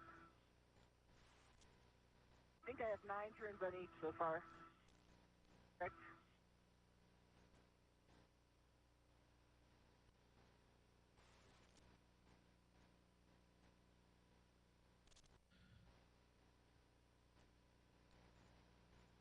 Great communication and visuals from the ground team here in the International Space Station Flight Control Room. Farouk Sabor, the spacewalk lead officer, relaying to Flight Director Nicole McElroy that this view, Nick Hague, NASA astronaut out on EVA 91 alongside with Suni Williams, has completed the patches requested on the NICER experiment, the X-ray telescope that allows for X-ray measuring of neutron stars, black holes, and other phenomena as he continues to evaluate other potential areas of study and reviewing the work site.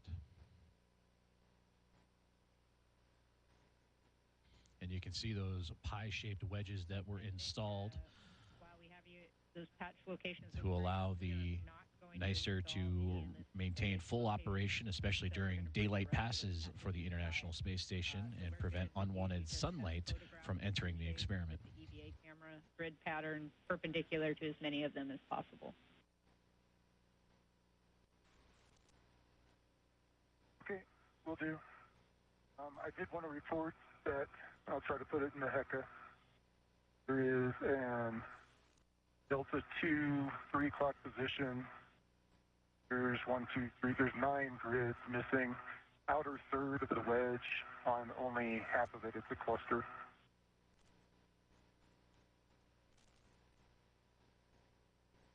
The lead in the forward one. Okay, Nick, team's talking.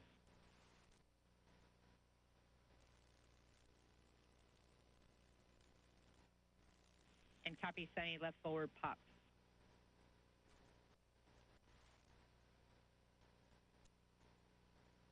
Meaning it's released.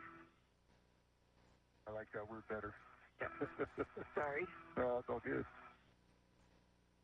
Ashland's almost there. I can tell it's at 11.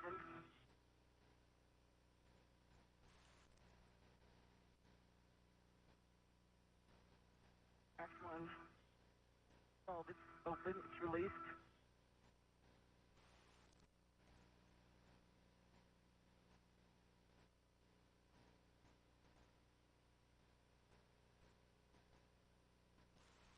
No, it's all released. Awesome. I see it released. 12 all around. Nice job. Copy. Nice work. We're going to stow that in the EVA wipe and then send that back to the crew left bag.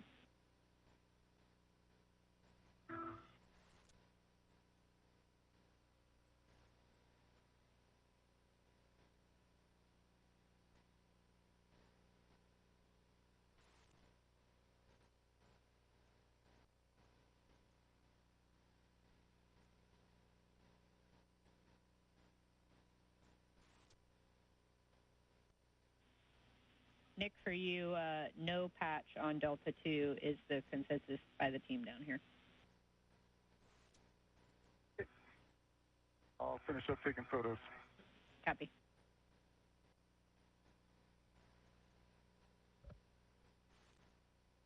That communication in relation to the NICER experiment that you are seeing in Nick Hague's helmet camera, EV1, on the left-hand side of your screen, as he has completed the patching of the damaged areas of the NICER experiment, the X-ray telescope, and a part of those 56 entries for light to enter, or I should say X-rays to enter, X-ray waves to enter and measure phenomena such as black holes and neutron stars. Those patches have been complete.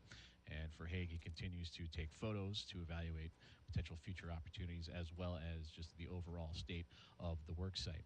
On the right-hand side of your screen, you see NASA astronaut commander of Expedition 72, Suni Williams, working on the Planar reflector. You heard communications between her and the ground team here at the International Space Station Flight Control Room in Houston that those 3 bolts were popping and starting to come out of place, in which that would allow her to remove the current planar reflector that has been contaminated and limiting its reflectivity. You can see that the space where it was is just right above her right hand. Those 3 bolts have been removed, and now we'll be able to replace it with a new piece that will allow for greater communications between visiting vehicles as they approach and dock with the International Space Station.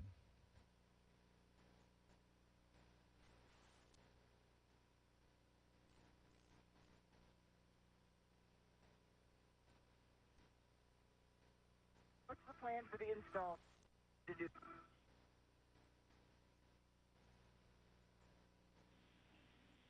Yeah, Sunny, you're going to retrieve the spare planar reflector, the EVA wipe that's marked with tape, and then we're going to install that. So lock out the ret, tether point facing starboard or facing you, and then we're going to drive 2 turns on each bolt.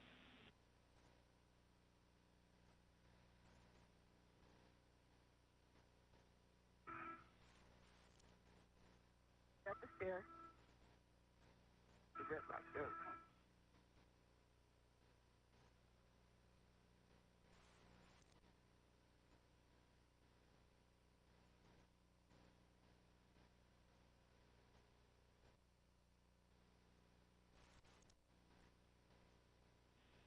Sunny, I know you're working crew lock bag ops right now still, but when you have a natural break, we will get a glove and hap check from you.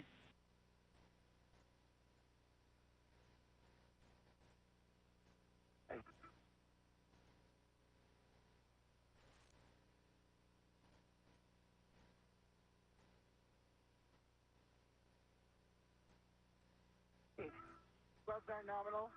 Hap is dry. Copy, glove and hap. Hap is there. Out of the right.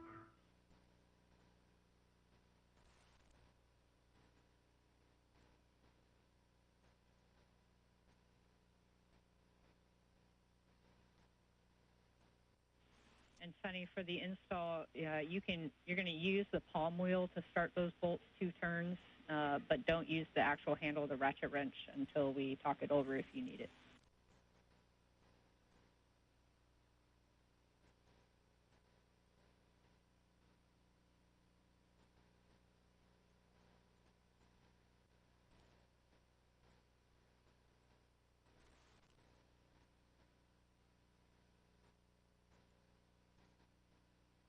Trying to see if I can just start it by hand. That's a little bit hard.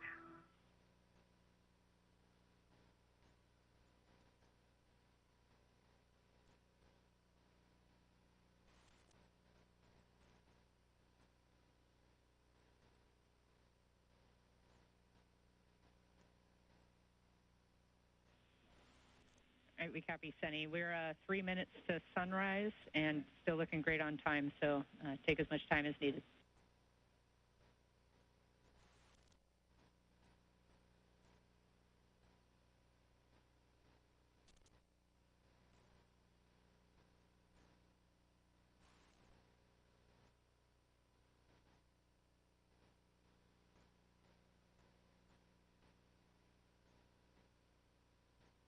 Turns on the front one. Copy, 2 turns on the front one.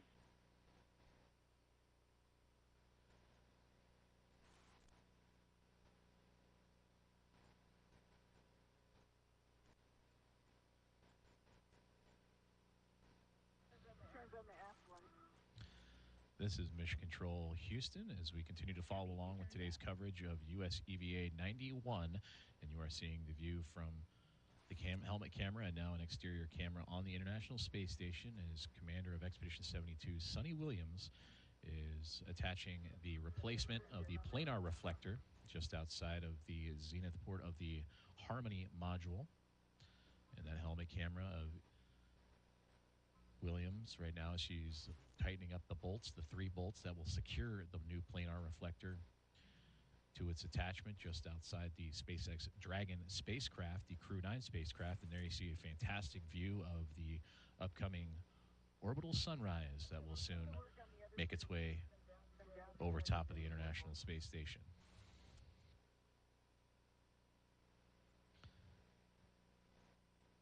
We are just over 2 hours and 20 minutes into today's EVA as we are continuing to track the progress of both Suni Williams and Nick Hague as the International Space Station currently making its way into a orbital sunrise as mentioned. And again, another great view of that horizon just off on the right-hand side as the International Space Station currently passing over the Pacific Ocean.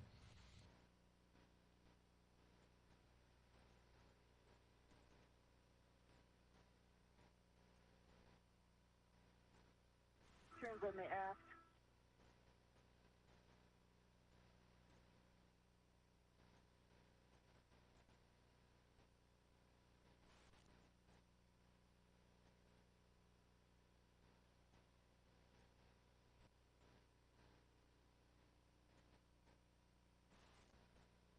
Turns on the forward, 3.5 turns on the forward.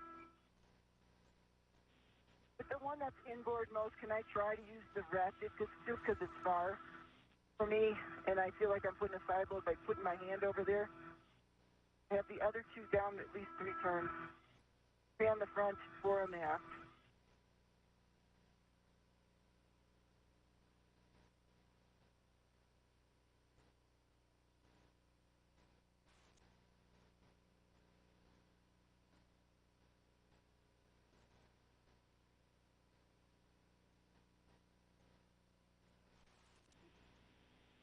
And copy, Suni. We're good with your recommendation if you need to use the ratchet wrench very lightly like you did before.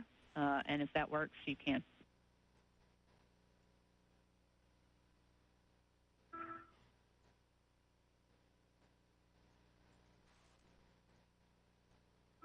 Yeah, I got that one started now.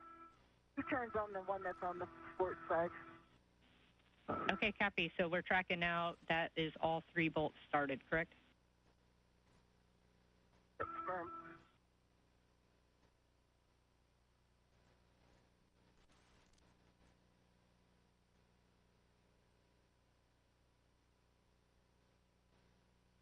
Because I'm on that one, I'm doing 2 more turns, so it's going to be 4 on that inboard one. Coming up. Okay, copy, Suni. 4 turns on the inboard one. Copy. With that, we're expecting 9 to 15 turns until you reach hand snug.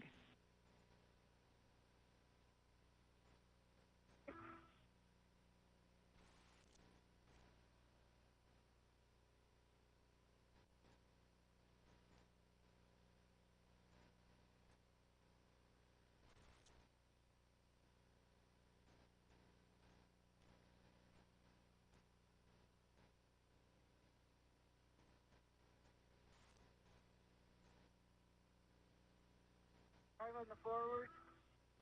I'm doing some more on the forward. Copy, Suni.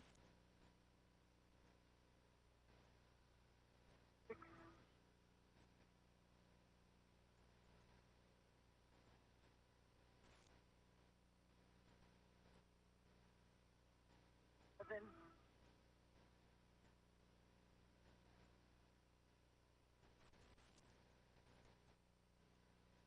8.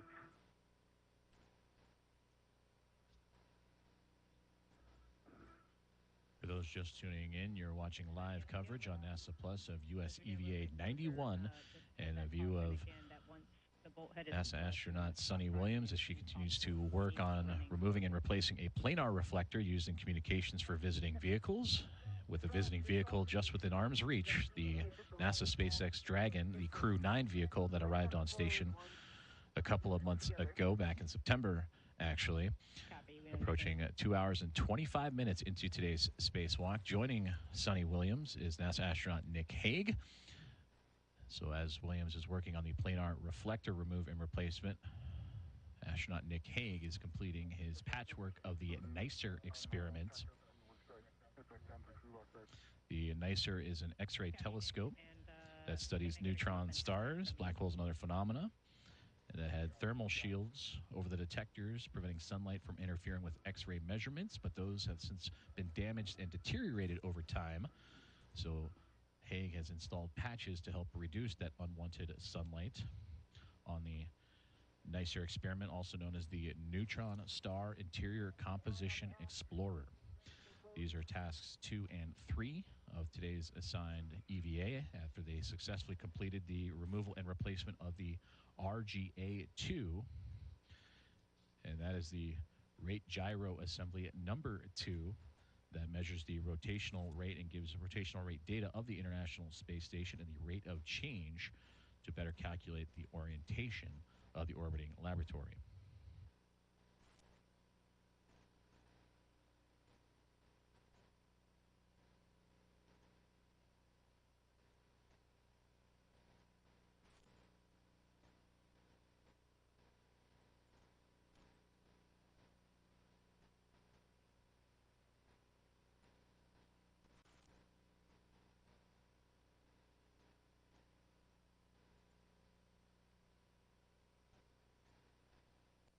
Let's get gloves, dry house. Turn on the inboard.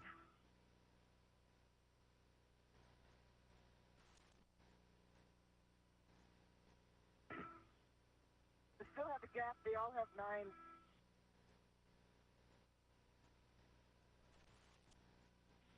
Copy, 9 on all, and at this point, this is where any little turn might reach that ham snug position, so just be careful as soon as you feel that stop. 10 on the forward. Little increase in running torque, 10.5, just a teeny bit. Copy, little increase in running torque at 10.5.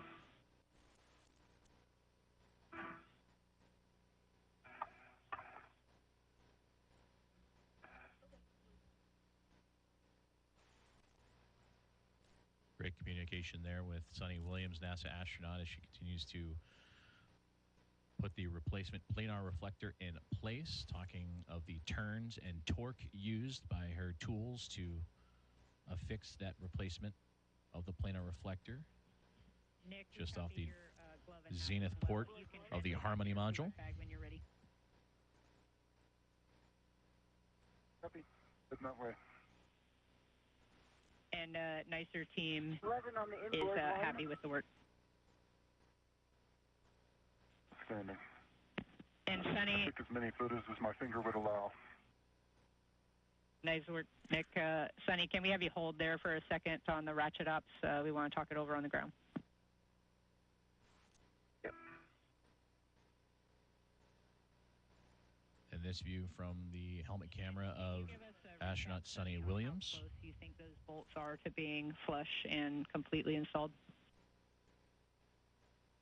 Yeah, I haven't done the aft one yet, but the forward one is about 1 millimeter. Inboard one, I can't look over there without getting too close, so I'm not looking, but it looks like the same height as the forward one. The aft one, I still have a couple more turns to do. I think I stopped at 9 there. Okay, copy. Just stand by there for us and let us talk it over. Thanks.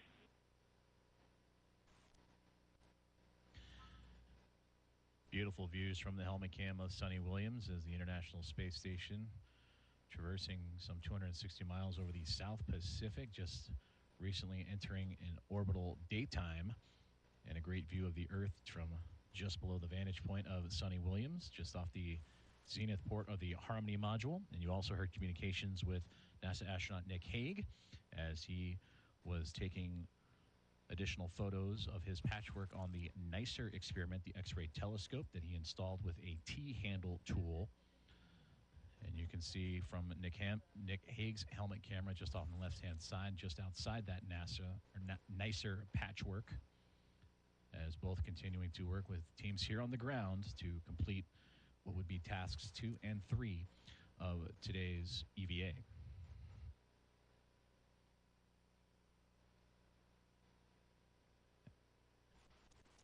And as these astronauts continue to monitor the progress and work with the ground teams in communication, we have now approached 2 hours and 30 minutes into US EVA number 91.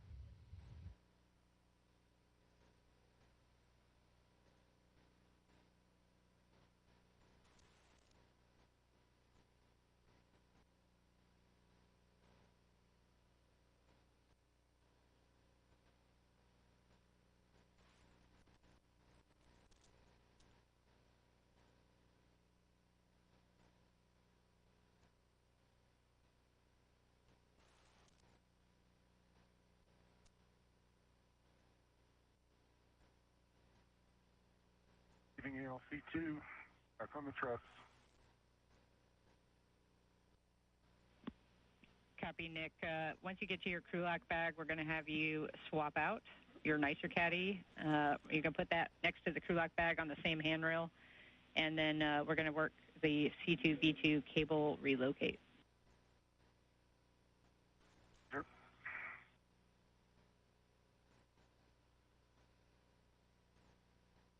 Good job, Nick. Crushing it. Unsteady. Oh, unsteady. Exactly. Okay, Suni, I have some words. Where are we over the Earth? Some words for you with regards to this last turn. We have a request for you to try to use just the palm wheel on the last turn. And then if that is not possible, let us know, and we'll talk options. But we just want you to try to use, for these 3 bolts, the palm wheel only. Okay, the last one I have to catch up. Let me just do a couple turns on the last one. Catch up with the others. Okay? Yeah, that's okay. And then I will do that. That's okay with us. Copy.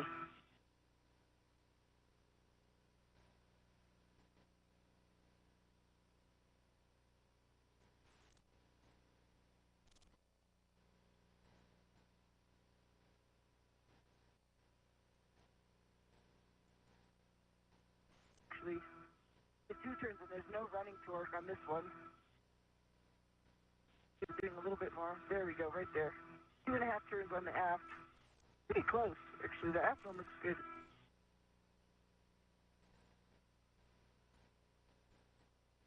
Try this forward one. Sort of hard with the palm wheel. Forward one is a little difficult with the palm wheel. Just Okay, copy, Suni. Stand by. try the inboard one. Inboard one I could turn about a half a turn. Then it gets sort of stiff.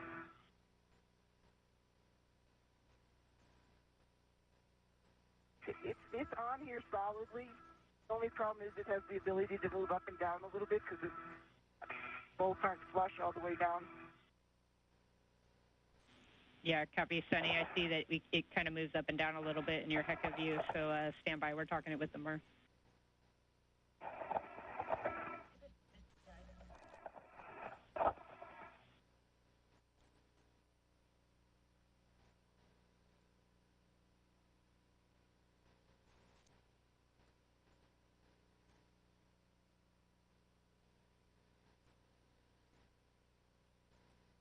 Mr. Caddy's on the same handrail as the crew lock bag. Copy, Nick. With that, we'll have you identify that C2V2 cable. It's going to be your cuff checklist page 6.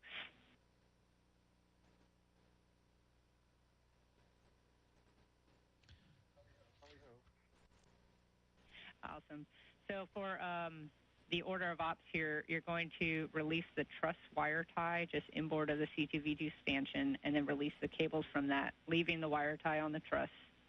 Then you'll release the coils from the base of the antenna stanchion, and then you'll route the cable over to handrail 3002. Okay, and work.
And Sunny, after some discussion, we see that you're unable to really turn those bolts that last little turn with the palm wheel itself. And so it's best judgment here. We want you to be very light on the ratchet handle itself to try to get those bolts flush, but there is increased risk, obviously, to breaking the bolt. So very light, and if you think it in your judgment it's too much force building up, then just stop. Okay. There you heard great communication between the ground teams here in the International Space Station Flight Control Room and NASA astronaut Suni Williams as she continues to tighten down the replacement unit of the Planar reflector that allows for greater communications capabilities for visiting vehicles. Prior to that communication, you heard from NASA astronaut Nick Hague, also on EVA with Suni Williams, and that the completion of the NICER patch is complete, and that he is now moving on to the next step of today's EVA, the next project of today's EVA. I think that one, the front one's pretty flush. I did like 2 turns, and then I could definitely feel a increase in the running torque. It was pretty light in the beginning, so that looks pretty good. Happy. Good work. And good communication again from Suni as she continues to work on the planar reflector. And then for Nick Hague is translating across the International Space Station once again to prepare for the alpha magnetic spectrometer patch panel for future upgrades. But in order to gain access to the alpha magnetic spectrometer, you saw a moment ago just the translation on the screen of needing to relocate a C2V2 cable. And that common communications for visiting vehicles, or C2V2 communications, is another communications component for visiting vehicles on approach and arriving to the International Space Station.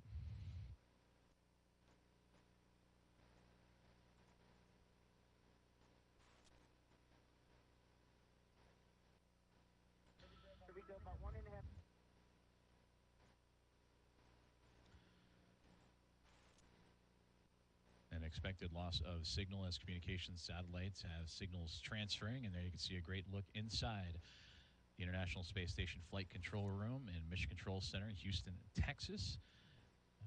As we start from the bottom of the screen, Flight Director Elias Mirmo, and to support the Flight Director for today's EVA, and Nicole McElroy sitting immediately to his right. And further down the aisle is NASA astronaut Jessica Whitner, who is the spacewalk communicator and relaying information up to the International Space Station and today's spacewalkers in Suni Williams and Nick Hague. Just behind them in the row, behind the flight director, is Farouk Sabor, who just stood up there for a brief moment. He is the spacewalk lead officer in relaying information to both the flight director and the spacewalk communicator in McElroy and Whitner of all the procedures and updates as the EVA progresses along. The same amount of running torque at the end that was hard, and I didn't want to do it any further. And as I move the tether point, it doesn't go up and down anymore. So it's pretty much flush and tight.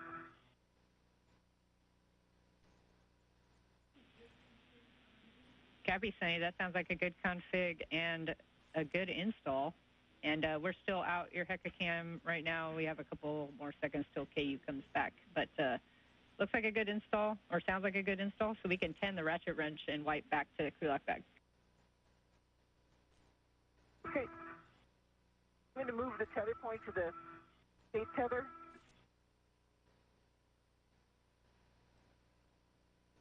Doing stuff.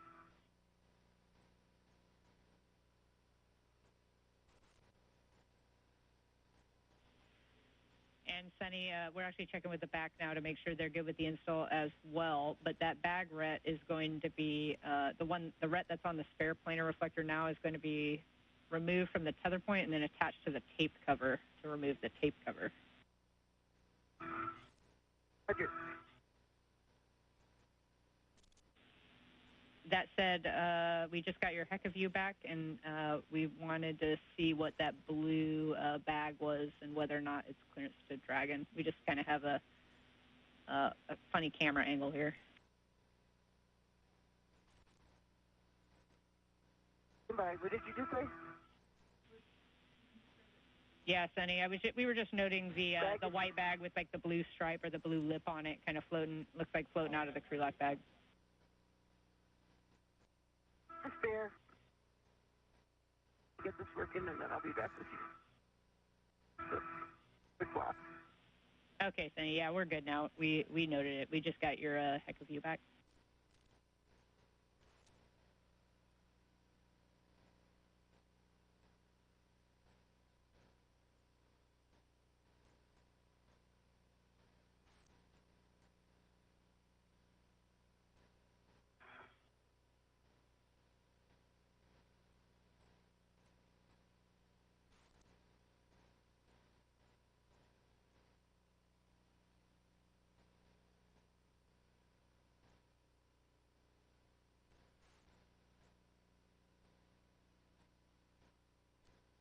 So as you can see it in my HECA, now this doesn't move.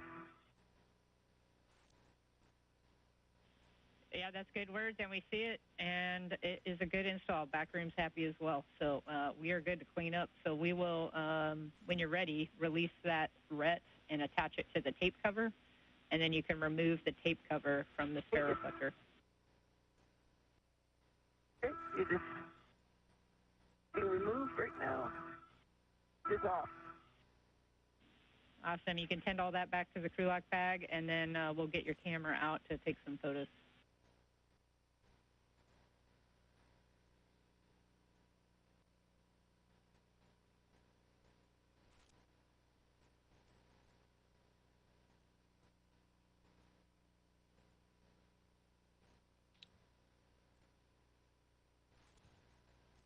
For those just tuning in on NASA Plus, you're watching live coverage of US EVA 91, currently being performed by NASA astronaut and commander of Expedition 72, Suni Williams, and NASA astronaut Nick Hague. Just moments ago, you heard great words from both the ground teams here in Mission Control Houston and the International Space Station Flight Control Room and astronaut Suni Williams on the successful installation of the replacement of the planar reflector. The original was contaminated, and it has since been unbolted and replaced with a new unit, in which you see from the viewpoint of an external camera aboard the International Space Station of Suni Williams now taking pictures of the work site and that completed process. Coming up on 2 hours and 43 minutes of today's US EVA. For NASA astronaut Nick Hague, he is currently working on a relocation of a C2V2 cable after completing his most recent work, which was placing patches for portions of the damaged NICER experiment, the X-ray telescope aboard the International Space Station.